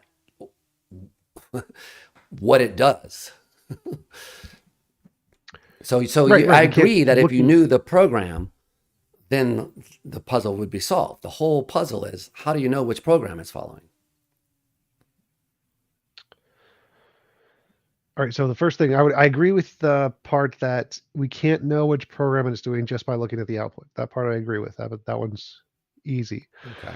Um, the part I disagree with is the part where there's nothing about the system that you could know which program it's using. That's the part I disagree with. I think that the program is there. The program is by definition in the system. So there is something about the system that we can look at to know which program it's using. Well, that's question begging. Um, So it's not clear that the program is there. What's there is some stuff internal to it that makes it act in a certain way. And then you want to interpret that in one way, and the skeptic wants to interpret it in a different way. And the question is, what reason is there for interpreting it one way versus the other? So it's not, you can't just start with, we know what the program is. The question is, what is the program? What is it doing? Well, that seems to be the second part of the argument. The first part of the argument is there anything about the object that we can know which rule it's following? And the second one is, um, how can we know that thing, whatever it is? First part, it has physical limitations. So we know from its physical limitations what it's going to do. And then if you include its physical death or something, that to me, it seems incomprehensible to the question. But you can, and you'd still know which language it's using. So if you include that in, you know which one it's doing. It's doing quaddition because it's But how? death quaddition or whatever. Well, if you take the programming in this case is including the death and the switches inside or whatever, then you know it's doing death quaddition or something because that's the programming. The programming is just all of those things. If you include death in the programming, you know the programming, you know which one it's doing. So how do you know Um, which program the system is implementing? That's the quite. I don't understand how you claim to know. so if we're saying whatever things constitute the programming, whether it's just the PCB or the PCB plus physical death, What's we can PCB, know by the way? I must have missed that. printed circuit board, like Oh, just okay. the Yeah, yeah. Sorry, binary sorry. ones and zeros. Yeah, yeah. So I'm just including the PCB stuff. If we just look at the PCB stuff as doing addition, Wait, if hold we're on. looking the PCB plus, Hold on. How do you get that? because it's in the programming that this continues on forever. It's one of the rules Where that's in the been in the circuit board does PCB. it say forever? There's a specific way to write that in binary. I don't know. I don't know enough. There is an answer to that question in programming that they can do. Uh-huh. It literally says continues on forever. But how would you Um, know that that thing which is written down in binary doesn't mean continue like this until Tuesday? because it's not physically, the physical system makes it go on forever. But it doesn't because it will The break down at physical. some point. So it does not go on forever. It might break down on a Tuesday, let's say. So like, how would I phrase this? It's if the system never broke down, the way that the orientation of these ones and zeros is set is so that this pattern will not stop. It's literally programmed do not stop. It's one of the principles that's built into this physical system. So it will continue on forever. That's the point of the program. But how do you know that? And then You keep saying that, but I don't know how you know that. what? Because somebody intended to make it that way? No, it's like physically the system does just works that way. It's like how the orientation of the ones and zeros and the switches are set is such that it will not stop. It's like a circle. When will the circle stop? When will the electricity stop going in a circle? It won't. It won't stop going. It won't. Get enough. Just keep going. But it will stop. And it does stop. Well, so it can stop for reasons like internal to the PCB, like the switches, or it can stop for reasons external to the PCB, like heat death or volcanoes or whatever. They're hammers. And so if we're looking at the programming, I would say the only relevant factors are the ones inside the PCB. What are the switches telling it to do? And saying that there's some external switch like a hammer or physical death or whatever, I think I would not count that as a part of the programming. I would say that's not rationally considered part of the programming. So if we look at the PCB and just look at the switches, we know what it's going to do. We know which language is following. And then if we include the external stuff, we also know what language is following. It's going to be the other one. And so you can either way know which language is following by looking at the programming. It's just what parts you count as the programming. Right. PCB, Yeah. which is what I would only rationally count that, or this extra stuff of the biological death or death of the object. Right. So why do you get to only count one as opposed to the other? Um, so to me, it seems like the word, what we're asking is, when we ask, is there something within the object that determines what it's doing? We're looking at the things within the objects, not the externalities to the object, which would be its death. I would put that in one of the externalities of the object. So if we're saying what rules are the object following, the way I interpret that statement would mean only things rationally limited to the internal functioning of it, not the externalities. But that might be. So first of all, this is not the halting problem, as people keep for some reason confusing the two things. They are completely different. So the question here is, how do you know what those ones and zeros really mean? What do they mean? So there's ones and zeros there, everyone knows. But what do they mean? You interpret them as one way. The skeptic interprets them in another way. Now, it's not the halting problem, and people are very confused about this. So how do you get to pick? So you're saying within the community of people called programmers, they mean this. So that's the skeptical solution. Within the community, we expect one thing and not the other. But absent that, and appealing to the person who intended to put a certain program into the system and have it do a certain thing, how do you solve that problem? Because no one knows who designed your brain, so we can't ask them. Right. So I'm ignoring the programmers. I don't care what the programmers intended. They don't matter to me. All I care about is the physical system of the PCB, the printed circuit board. If you have a circle where the electricity goes in a circle and there's no off route, all little like a stop, which is what a stop would be, is like where the electricity leaves the circle and it stops the system. If it's just a circle and there's no off route, it's continue forever, because that's just what the circle means. It's physically the physical consequences of the circle with no off route for the electricity. If it has an off route, you're doing off route quaddition. If it has no off route, you're doing no off route addition. And so we can say, by looking at the physical system, if there is a exception clause, which is the off route, and if there's no exception clause, there's no off route. And then you're including this externality as an off route, as an alternative off route, where it just breaks or something. Yes. To me, that seems to be outside of the bounds of the question, because the question is, what is there anything inside of this object, about this object, that we could know what rule it's following? And if we look at the orientation of the electrical electrodes in the PCB, it's doing this one. We can answer the question. Now, for it to be doing a different one, you have to look outside of those things to a different thing. So we know that the PCB is following rule addition. And then if you include PCB plus physics destroys it, then only then can you say it could be doing quaddition. But if you're just looking at the PCB in the way the electricity works, there's only one interpretation. It has a circle, it has no off root, it's doing addition. Right. I mean, so you gave Kripke's argument. Exactly. So you can't pick between the two. Everything in this Wait, well, I was saying I system's could. history is compatible with both. So if you define it in one way, then it is doing it. If you define it in a different way, then it isn't doing it. So what's the right way to define it? There's two ways. Arbitrarily saying this is the definition I prefer doesn't, it just says, yeah, pick this one, but it doesn't tell you why you get to pick that one or how it is that you're justified in assuming that you should be going on forever or anything like that. It doesn't really answer the question. It just says, so you can stipulate. Yeah. And I think that's the way we do programming. We stipulate that what we mean. That's why calculators count as doing addition, because the designer intended for them to be capturing some part of addition. But if the designer had intended something different, then it would be not doing that. It'd be doing quaddition.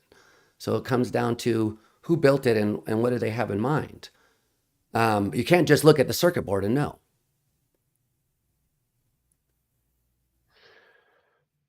That's the part that still just is incomprehensible to me. Because to me, like, if we're asking the question, is there something within the object to know what language it's following? That seems like that question is only relevant to the things the object has control over. It does not have control over its depth. It doesn't have control. It has control over the little switches inside. It can change the switches whenever it wants. And so when we're asking what language is that following, we're only asking about the switches. We're not asking about any of the other things it doesn't have control over. Its depth. We're asking about the designer. designer. I mean, the thing has to be built, well, right? No, I don't think so. Yeah. I think the designer is irrelevant. I couldn't care less about the designer. I want to know what the physical consequences of the object are. And so whether the designer intended it, I couldn't care less. So when I'm asking the question, what rule is the object following? I'm asking what are the physical results of what it's doing. I couldn't care less about the designer. Right, but that's the problem, is that that the physical results that it's doing are compatible with these two different interpretations. That's the part I disagree with. So if we're looking at the PCB, just the parts that it can control, it's only compatible with addition because it has a circle, there's no off switch, there's no exit ramp, there's no exception clause. It's only once you leave this and add the other stuff, which I don't think is a part of the question, that you can get the quaddition. Well, it is part of the So if you're question, looking because at the question is, how do you know that you get to leave that stuff off? to me, that's like in the definition of what rule is this object following. That seems to imply that it's only the things under which the object is in control of. Like to But say why? that I'm I mean, that's the part I don't because understand. it's like the hammer thing. You granted that someone coming by and smashing it with a hammer isn't a part of the rule it's following. Right. And so if there's an externality, a thing it has no control over, to which it causes a different pattern, the object wasn't following this alternative pattern. The object plus the externality, you could say, was following this alternative pattern, but the object was not following this external pattern. And so when we look at the object, we know it's doing addition. But then if we look at the object plus the externality, that system could be doing quaddition, and that system could have been designed by designer Bob or whatever. But the object was doing addition. It was doing addition correctly. And then the externality came in and smashed it. And so to me, the answer is either way, we can know which system it's following. The object is doing addition. The object plus the hammer is doing quaddition. And maybe that system was designed by Bob, but I don't care because either way, we can still know what languages or what rule it's following by looking at the programming. Suppose I'm an alien from Alpha Centauri, and I build this device, and the device is a calculator for quaddition, and that's what I intend for it to do. And what I want this thing to do is to add numbers up to 100,000 and then return an E to signify that the quaddition result, because it's always 5. So you don't really have to have it say 5. You could just know that, okay, so this is in the 5 domain. So I build it that way, intending that this is what it's supposed to be doing.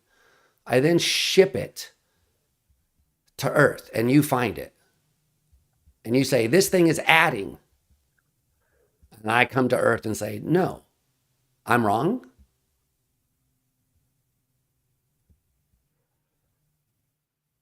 Wait, that was the say that again. You're wrong. Yeah, am I wrong? Because it doesn't seem like I am.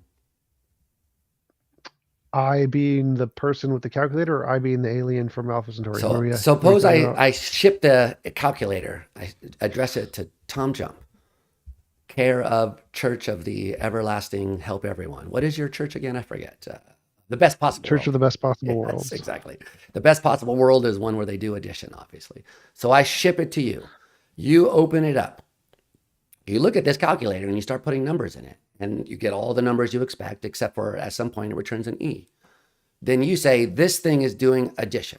I looked inside of it. I see what it's doing. Um, and then I, the alien, come to Earth. And I come to your house. And I say, did you get my quaddition present? And you say, what? No, this is doing addition. And then I explain to you how I designed it. Am I incorrect? So I would say if we look at the programming, we could tell who is correct and who is not correct. So like if it's quaddition, then at some point it will change to the exception clause, which would be the E. So yes, you're right. It's doing quaddition. If there is no exception clause and the object just breaks, I would say I'm right. It's doing addition. And so there's an externality there that is outside of the object. So we're asking about the object itself. What is the object doing? If the object was programmed to just send an E back, then the object is doing quaddition. If the object does math and then breaks, I'd say it's doing addition, not quaddition. So if it's internal to the object, what is the object doing? The object is doing what its programming is telling it to do. And if it's give back E, it's doing quaddition. If it just keeps going till it breaks, I'd say it's doing addition. Okay. So you agree, though, that the intention of the designer matters. No, Well, I'd suppose say I'm a different only alien now, and I built the same device, but I intended it for to do addition. And then I come to Earth and tell you, I designed this to do addition, but large numbers, no one ever gets that high, so I just didn't program that part in. You say I'm I'd wrong? say it's doing quad. Yes, I'd say you're wrong. It's doing quaddition. You programmed it in such a way that after a certain large number, it returns an error value. It's doing quaddition. And if you programmed it to just keep going till it breaks, I'd say it is doing addition, correctly doing addition. Um, huh. Okay, so that's a strange way. I mean, I'm surprised by that result. But okay, so uh, I, the designer, could be wrong about the thing I designed, what function it's implementing. Absolutely, that happens all the time. It happens all the time. Okay, so our current designers could be wrong about what function they're implementing. Sure. Okay, so then there's no way to know. Well, I'd say you know by what the if you look at the program and calculate the consequences, you know what it's doing. So I don't whether the designer intended it that way or not. I don't think it's ever relevant. I don't think it's ever relevant what the designer intended. I think that the programming of the object and the consequences that that will entail will tell you what it's doing every time, always. Interesting. So you don't think that there's any, so the alien from Alpha Centauri just couldn't build a system that worked in the way that I'm talking about, according to you? Like I No, I think just, it could. So I think you could build a system that does quaddition where it has an exception clause that once it gets to this point, do E, but and what then that about would if be the doing exception quaddition, just clause like is the. once it gets to this point, short circuit? That's the part I don't think that would not count. That part would be it's doing addition, and when it breaks, that's the externality. So I think when you have the externalities, you're not asking what is the object doing. You're asking what is the object plus the externality doing. It's a different system. So if the original question is there something within the object to know which system it's doing? The answer is what the PCB is printed to do. And if there's and so we answer the question yes. And then if you're asking what is the object plus the externality, that's a different question. You can still get the same answer. Yes, you just look at the programming, which of the whole system, but that's different than asking about the object in and of itself, because you're asking about the object plus this externality of the breaking. And so for me, I would still say yes, we can look at the programming, and even if we include this externality thing, you could still look at the programming. It's just whether or not it's a part of the object, as in it's not a part of how it was designed. I mean, literally a physical part of the functioning object versus external to the functioning object. What counts as external? Something that's not on the PCB.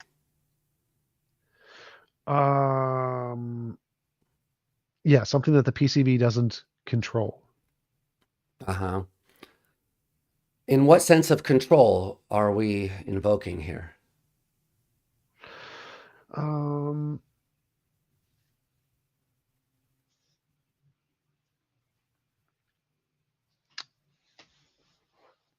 so, like when I control my thoughts or whatever, I don't have control over my aging process. It's not something I can manipulate, turn on and off repeatedly whenever I want. Mm-hmm. So I would say control is that thing, things that it can change back and forth whenever it wants, kind of a thing. Uh-huh. So flipping the zeros to ones and ones to zeros. Yes. Okay. But breaking implies that you can't change it back. It Right. means it's done. Yes. And so then that's outside of your control. You've lost control over this function. You're broken. And so I would say things you can control are things that are manipulatable, manual manipulation. Mm-hmm. Broken is things you can't control. You've lost control. And you just think for some reason it's impossible to use those. I mean, the basic idea, which I'm trying to press you on, is that we harness elements of the physical world in order to make them compute. Electrons don't compute on their own. States of electricity don't compute on their own. We harness those features of the world. We don't even need. Depends which philosopher you ask. Oh, yeah? Which ones should I ask that would deny this? The computability things, that just everything is computation. I'm sure I've read that somewhere. Oh, I see what you mean. Well, I was talking about things we make. Yeah. So if the laws of physics are implementing computations, then they still are harnessing physical things to implement computations, you would say. And it's conceivable that those could have been implemented in different ways. So that's good. But the stuff that we build harnesses stuff that we find already that's out there. And then we arrange it in certain ways so that it mirrors or abstractly relates to this, state transition space that we're interested in. So which things we use seems completely arbitrary. This is the point I was trying to make earlier. It seems like anything that's out there in the external world can be harnessed in a way to perform computations. Like which things out there aren't that way? Well, so far as we can tell, there aren't any. Turing machines can be implemented by any kind of system, physical or otherwise. The only thing that matters, well, maybe, real Turing machines can't because they specify infinite tape and nothing like that is real. So I don't know. There might be some issues here. But any sort of system that's built by us harnesses some physical thing and then makes it behave in a certain way that's according to the way the computation is supposed to go. Right? You agree with that? Yep. Okay. Yep. So why are you then limiting yourself to some arbitrary subset of the things that we can harness, which are whatever controllable things are inside of the system? It seems like a clever designer could harness any physical property. That's the kind of point. Even ones that we think of as anomalous or malfunctioning could be harnessed by a clever enough designer. So you seem to be arbitrarily ruling that out. No, so I agree. I agree with that. But if we're asking, the question is there anything in the object? So it depends what we classify as the object. So if we classify the object as the internal structure of the PCB, it's doing addition. Now, the designer could have included this externality of an external, a physical decay or whatever, but that would be a different system. We're not asking about the object of the PCB, we're asking about the object of the PCB plus externality. Either way, you can still answer the question. You can still know which system it's doing by looking at the programming. So if we include the death of the PCB or the death of the biological unit, that system we can know which one it's doing by looking at the programming. It's doing quaddition because it's going to die or whatever. And so either way, we answer the question yes. And so from like if you were saying which one is right, which one is the correct interpretation, they're both correct. They're both correct interpretations because the object refers to either the singular PCB or the PCB plus the externality. And so either way, we can know which system it's following. And either way, the answer is only correct for one of them based off of which system you're looking at, the individual or the collective. And now, if you want to ask a meta question, is which one is the preferred interpretation? I don't think that part is relevant. I don't think that part is meaningful because it's correct either way. Like the PCB is doing addition, the PCB plus the hammer is doing quaddition. Those statements are both correct. Right. So how come you haven't just admitted that the skeptic is right? Because the question is there anything that you could look at the internal states of the system which would distinguish between these two things? And you just said no. Because the whole question is about what's inside your head. And there are these two different programs, one which is involving these externalities, which you're ruling out, and the other one which doesn't. And both of them are compatible with every state inside the system. But I think that's the part I'm disagreeing with because inside the system seems to refer to just the internal components of the PCB and not the externalities. That seems to Yes, be that's right. a requirement. Yeah. And if we don't include the externality, we can look at the PCB and say this is the one it's doing. Why? Because it would be Because doing the that. physical. So remember, there's two options. One is it's designed to do this and it accidentally breaks down at some point in the future. The other interpretation is it's designed to do this and break down at some point in the future. So on one interpretation, you have all the internal states plus an accidental malfunction. And on the other interpretation, you have all of the internal states plus a designed malfunction. And so the question is, which one? So looking at the internal states doesn't tell you. Well, to me, they're both the same. They're both doing addition either way. Yeah, but The breakdown. That's weird. The breakdown seems to be an externality that's outside of the system. So if we're asking the question, if we look in the system, can we determine which program it's doing? In the system seems to be incompatible with it breaking down because that's the control thing I mentioned earlier. Like in the system is only the things it controls. If it breaks down, it no longer has control, so it's not in the system. That would be my intuitive understanding of in the system, what we mean by in the system. And so breaks down seems to be incompatible with in the system. Right, it is. The point, though, is that all the stuff in the system is compatible with these two different programs. One where the externality is a malfunction, and the other where the externality is not a malfunction. The stuff the system is doing doesn't tell you which one of those two interpretations is right. That's the challenge. Well, to me, it seems in both the system is doing addition. Both of them, the system is doing addition. There is no quaddition. When it breaks down, the system has lost control. It's doing nothing. So in both, it is 100% doing addition all the way up until it breaks, and then it's doing nothing in both cases. But I, the designer, say I designed it to break down at exactly this point. I mean, that's like you saying that my key lock thing wasn't designed to open the door. I did design it that way. I designed it to short circuit and therefore open the door. Or alternatively, I could have designed it so that the door only opens after the keys on the keypad wear down enough. And you would say, gee, that's weird, but that's how I designed it. So the code is really just the right password is wait and punch all the numbers until the key codes wore down. That could be something that I built the system to do. So again, from my perspective, I don't think the designer has any relevance at all. I don't think they have any say. I think it's all the Yeah, physical. but the argument is supposed to be exactly for the claim that the designer has all the say. That's the whole point. So, I mean, you can't just look at the system and say, absent the intention of the designer, what it's doing.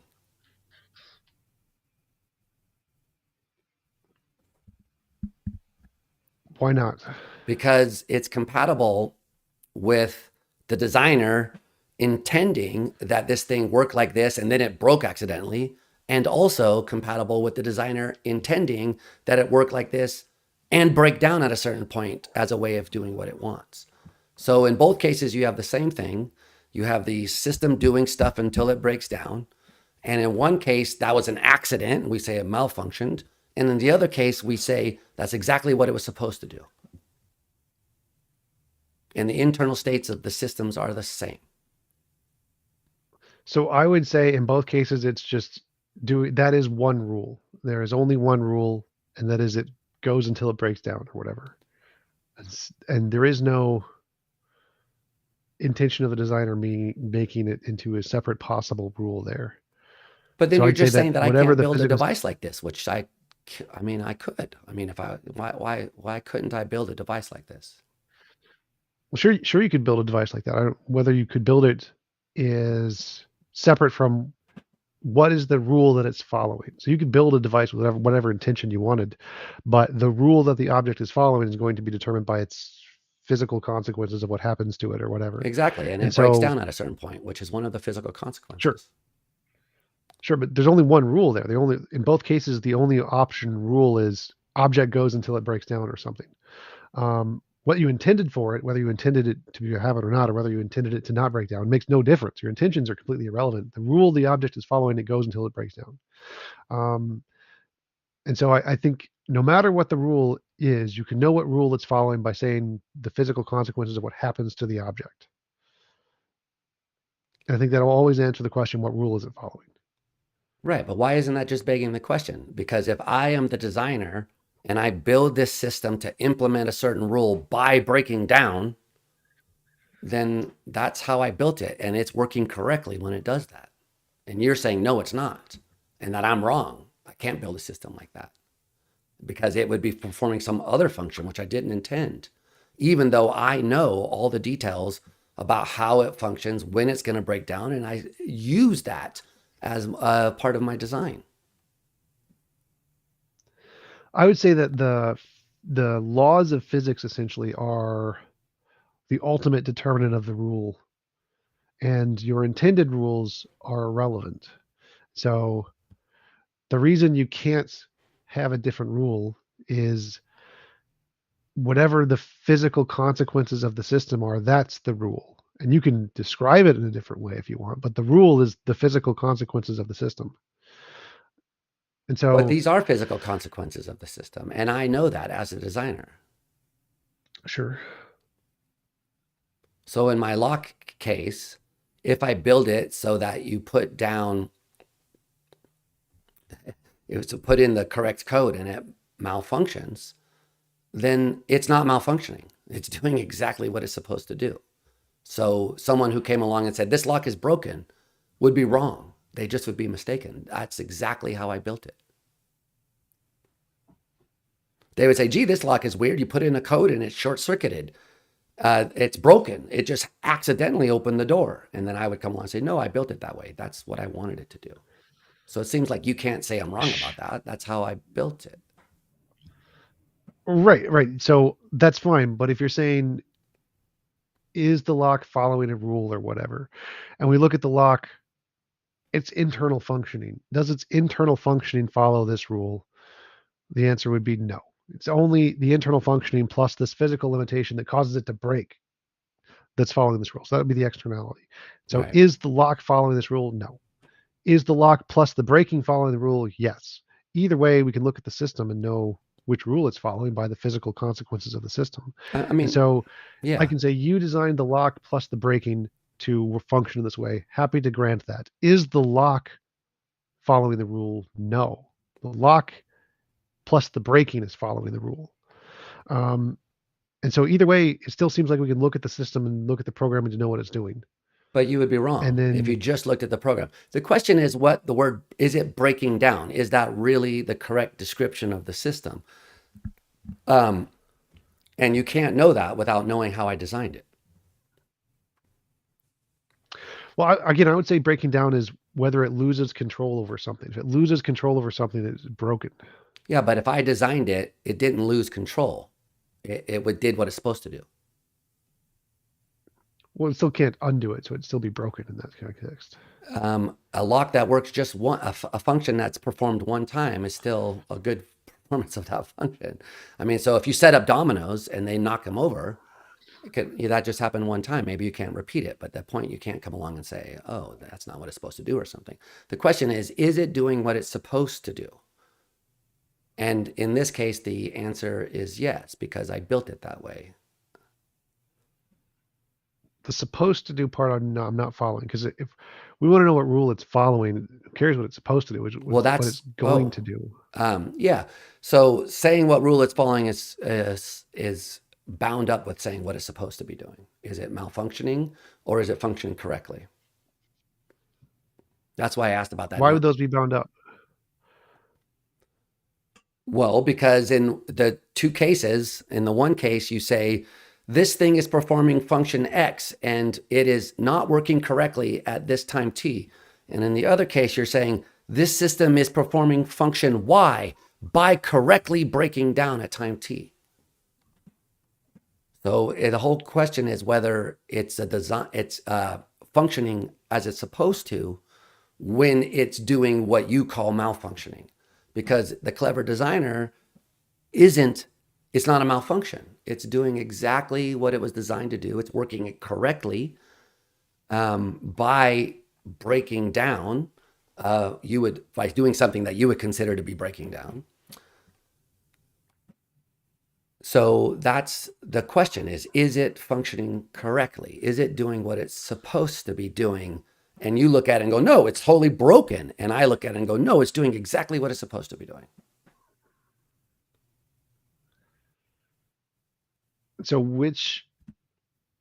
the meaning part, when you ask which rule the object is following, Yeah.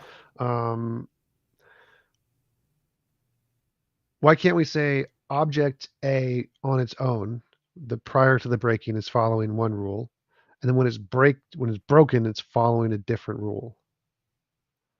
Well, because if I had a designer would come along and say, you're correct. I designed it to be following this rule, which is, work like this until the correct code is put in and then malfunction. I mean, quote, quote, malfunction. It's not really malfunctioning, but, short circuit or whatever. Take advantage of some physical property that the system has, which I'm clever enough to exploit. The point that I was trying to raise earlier is that all of this stuff that we use to compute are just exploiting physical things in the environment. Malfunctioning is a thing in the environment which we could exploit to implement functions. So that the past behavior of the system is compatible with either of these interpretations. And there's nothing inside the system you could point to which would tell you which one was correct, which you seem to already admit.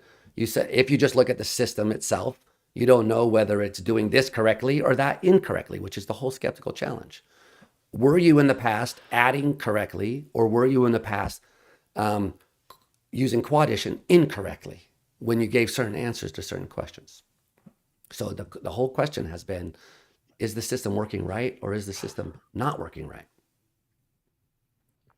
Right. And I'm still on the perspective of who gets to define what's right. So like if the system is trying to do something, like if I'm trying to add and I add 1 + 1 = 2 or whatever, and I have no exclusion clause, I'm doing addition. It seems like that question is solved. Like the one who determines whether or not you're doing addition correctly is you. Your brain, what are the principles in your brain? You determine that. No one else gets to say. Yeah. And for an object, I would say the same thing is true. The object, how it functions without breaking, is the same as you doing addition with your principles. When you're breaking, it seems like you're not doing the rule anymore because when you're trying to do the rule, you're trying to do the whatever your brain is programmed to do without breaking. If Yeah. you're breaking, you're not doing the rule. So to me, it seems like how we would determine who is correct is based off of the object itself and the things within the object without it breaking. And that determines the correct answer. The adding the breaking part seems to be incorrect. Seems But to be that's incorrect question to use it. begging though, because the whole issue is which of these is the correct way to describe the system. So which rule is being implemented? So you say if there is no exclusion principle written down inside the language of the system, then it's doing addition. Whereas I, the designer, say, look, I'm not going to write down the rules. I'm going to build it into the hardware that it follows this rule by having it break down at a certain point. So I'm going to build the rule into the physical functioning of the system, sort of like, a graphics card or something like that, where you build the system itself to implement a certain program without writing the rules down. It's the way the thing is structured that is the following of the rule.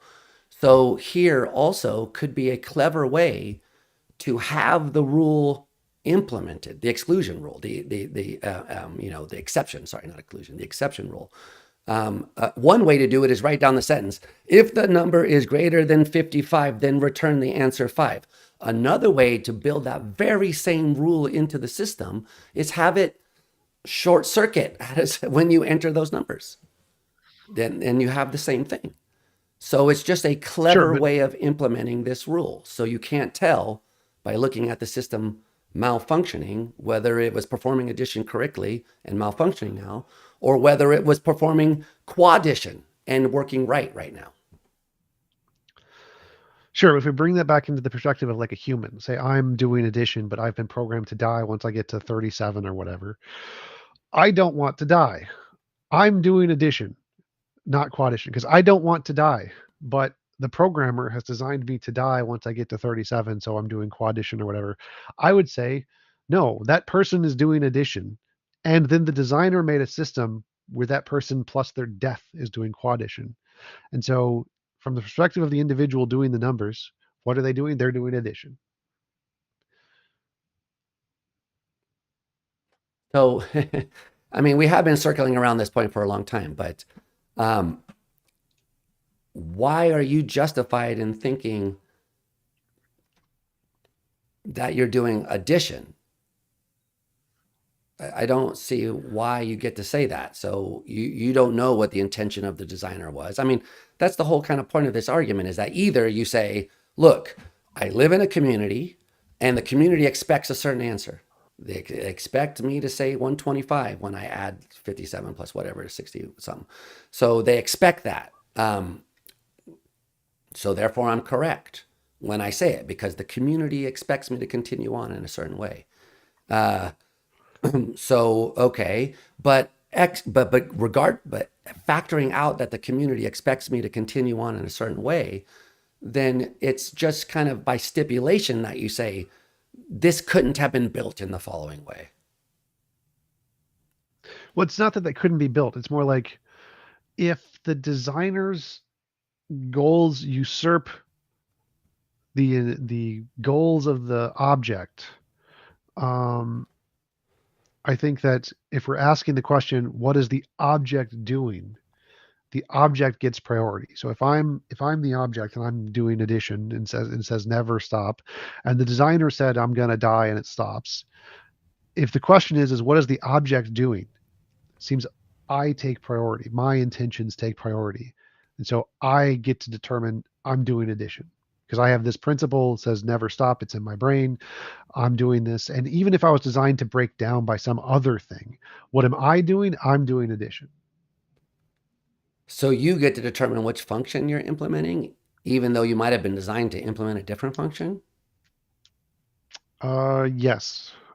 But that seems a bit like, I mean, I don't understand how you get to say that because what you're just saying is, no matter how you built me, I'm still working incorrectly when this happens. Yeah, so like if I have an intention of doing math that goes on forever, but my designer has an intention that I die after 37 or something. And the question is what am I doing? It's a question of ownership, I guess. Who owns the I? And so I would say the ownership is of the conscious individual in that case. So the individual determines what they're doing. Yeah. And then you can say um, the individual is doing addition, but the system, the individual plus the death, which was controlled by the designer, was doing quaddition. And so the individual was doing addition. But why do you get to make that distinction? It just seems like the context of when we ask what is the object doing, the object seems to be the priority or the significant factor in there, and not the designer. So we're asking like what did the designer make the system to do or something? That's a separate question than what is the object doing. The object being the significant thing, the determining factor of what it's doing is takes priority when you just ask the question that way. What is the object doing? Right.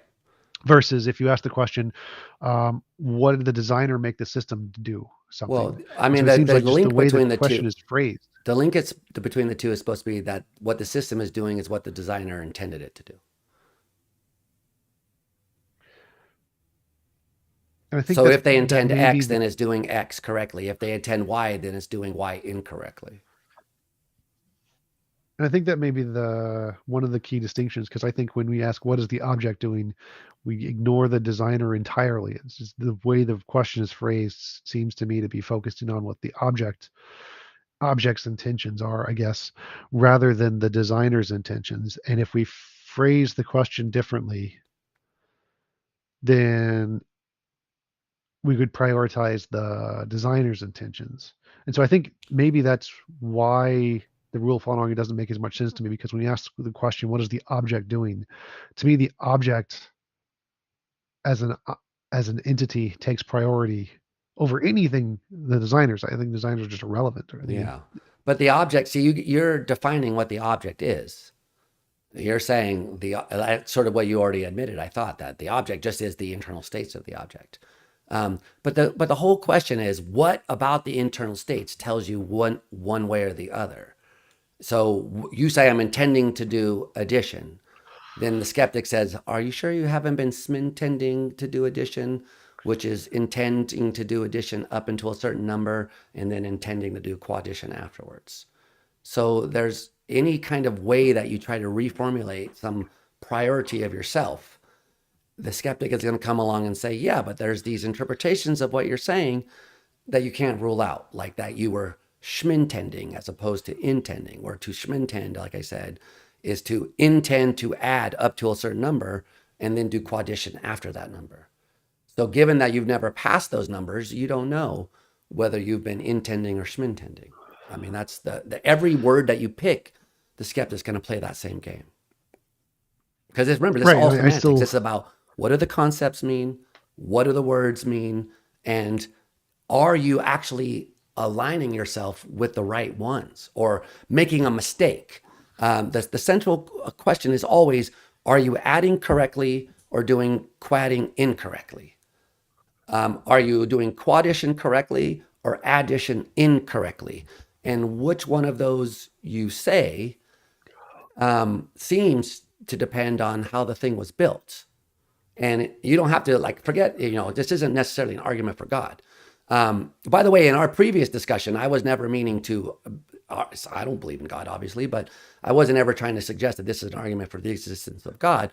I was trying to suggest that this is, something that the precepts can kind of get you with because you have to kind of presuppose a bunch of stuff, what you're doing, by the way. So without all those presuppositions, I have zero presuppositions. but you Zero just did make a presuppositions. presupposition that it's the person that they get to have priority. Whereas the skeptic comes along and is challenging your priority and saying, how do you know that you have been doing intending versus smintending, that you've been doing addition versus quaddition, or any of these things? And there's nothing in your past history which really tells us the answer to that question. So the past history of the person, everything internal to you is compatible with it being designed in one way, but also in a different way. which I thought you already said.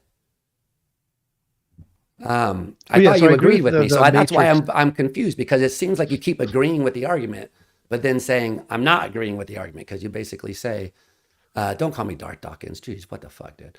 Um, that dumbass can eat a dick. That's not me.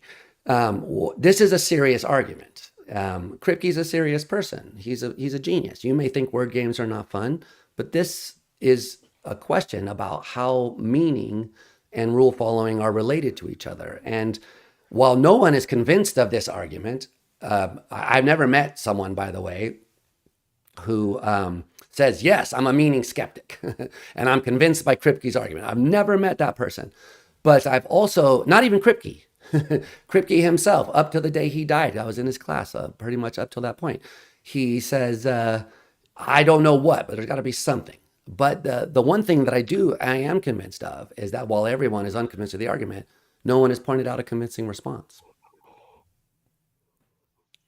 Right. So And that's so that's my really what I'm pressing. I mean, obviously we all want it to be wrong, but it's like, where in the argument do you get out? And I see what you're saying as kind of giving into the argument. well, I'm saying all language and meaning are determined by something more primitive, physics. It's determined by physics, and intentions are also determined by physics. So if the designer that has intention, that's determined by physics. So it's all physics. I think that all of meaning comes down to physics. Yeah. And so I think we can look at the system and know what it's doing by the physics.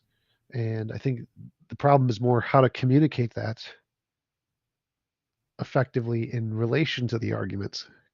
Because I still don't see a problem with understanding that. Can we know what rule a thing is following? Yeah, it's doing whatever its physical parts are making it do. That's the answer. And Right. some But that's it. That's abstract rule that's been placed on that is a separate thing.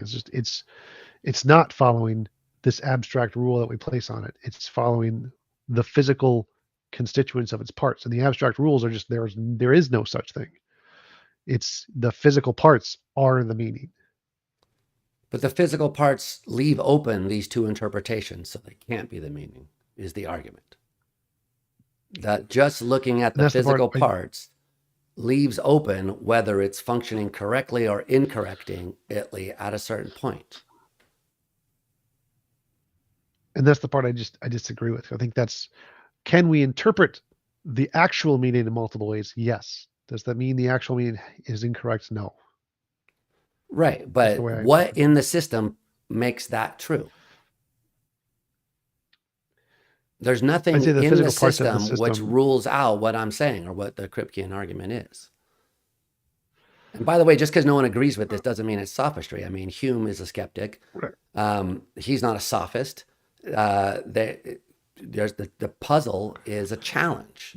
The fact that no one is convinced just means that they don't have a good answer. I mean, you could say, I don't know why, but it's got to be, but that's not really a good answer. So what we're looking for is a good answer, one that says, yes, in fact, these states in the system rule out and make that over there a malfunction. But it doesn't seem like that you can find anything like that. How this be from different from saying whether or not we're in the matrix? There is a fact of the matter whether or not we're in the matrix. We just have to know what the rules of the system are. Whatever the fundamental nature of reality is, we answer the question. Why would that same thing not work here? Which rule does it follow? If we know all of the facts of reality, there's an answer there.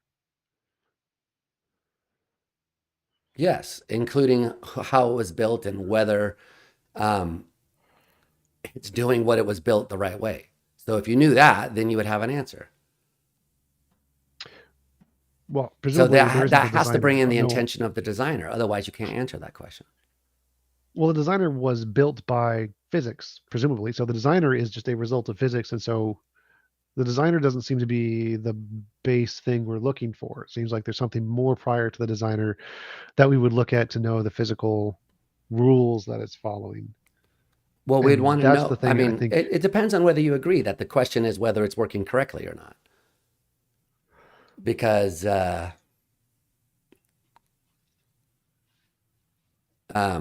Yeah, that's the the whole correctly part, I don't question. think I've ever really. Yeah, the correctly part I don't think I've ever really thought about as much. It's more like, can we know what rule the object is following correctly? Uh,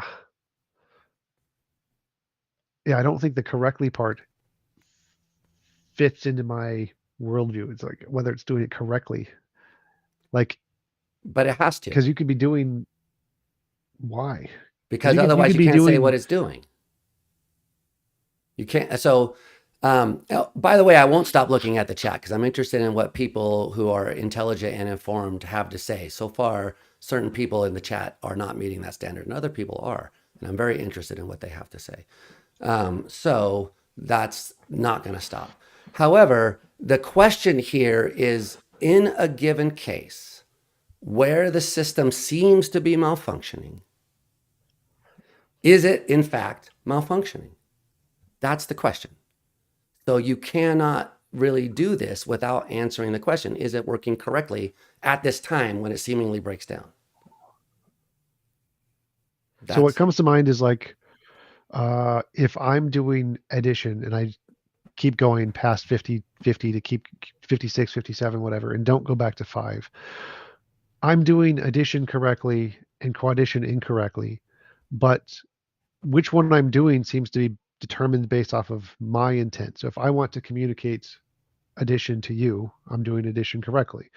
Even if my designer designed me to do quaddition, he doesn't matter. Who cares? What matters is what I'm intending to communicate. well, because the reason why we're supposed to care is because at a certain time where you think the thing is breaking down, the designer might have made it work that way on purpose. So it's not breaking down. That's the whole, that's kind of the crux of the entire issue is, are the things which you would point and say, this is a mistake, are they mistakes or not? Well, so that seems like a different question because I was always focused on the question, is there something about it we can tell which rule it's following? Yes.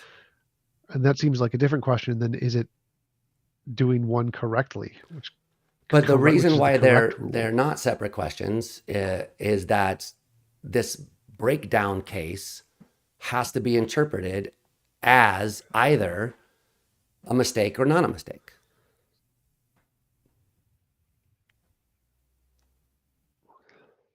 So it's either part of the design of the system and doing what it's supposed to be doing, or it's not part of the design of the system. And at this point, it's not doing what it's supposed to be doing. So the question is, when the system breaks down, is it working correctly? So that's how they get in. So because someone could have built it that way so that it actually is supposed to break down at that point and therefore working correctly at that point. To be fair to the chat, that does sound very much like the halting problem Why? because you're asking when the The system halting problem is stops. whether you could formally prove that the system ever stops. That's not what we're Yeah. talking about. I'm not talking about formally proving Well, how? anything. So Well, that's a this like completely did the different system question. It's confused to make that statement. did the system stop or did it break? Is it still going? Is it just still going? That's a part of the system. That's when it answers.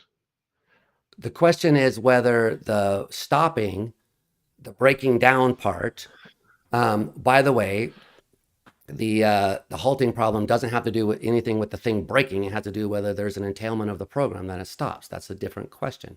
The question that we're Well, asking what here was the same here? is, Because you're saying that the breaking was a part of the program, right? I'm saying it's compatible with it breaking, that it was part of the program.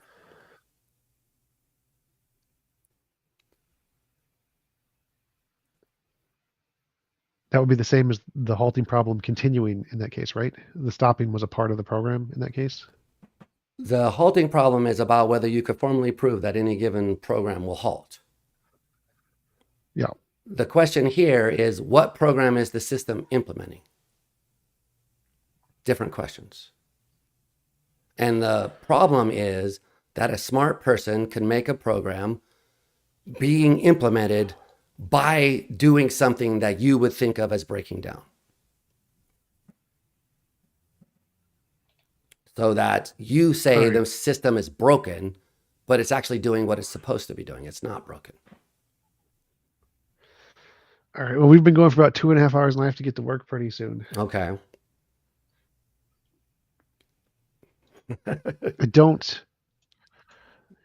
Yeah, I don't think my position has changed. I still don't understand that part of the argument. Still, for me, it's like if we look at the physical system, we know its rule is following, whether or not it's programmed in or not. And the breaking, I would count it as an externality just on how I understand the words to mean. But I don't have a further way to explain that because I haven't Yeah. Well, that's thought just, about that more. I mean, that's just question making. So you can say that, but that's not a good answer to the challenge, which is what is it about the physical system that proves that it's working correctly at this time as opposed to incorrectly at this time, which is the entire challenge. But that's fine. All right, well, I'll think about it more. Try and think about it from the perspective of whether it's working correctly or incorrectly. Yeah, cool. All right. Well, thanks for taking the time to have this conversation with me. And I'll be looking forward to hearing your further thoughts. Sure. Thanks. Appreciate you coming on, and I will talk to you later. Okay.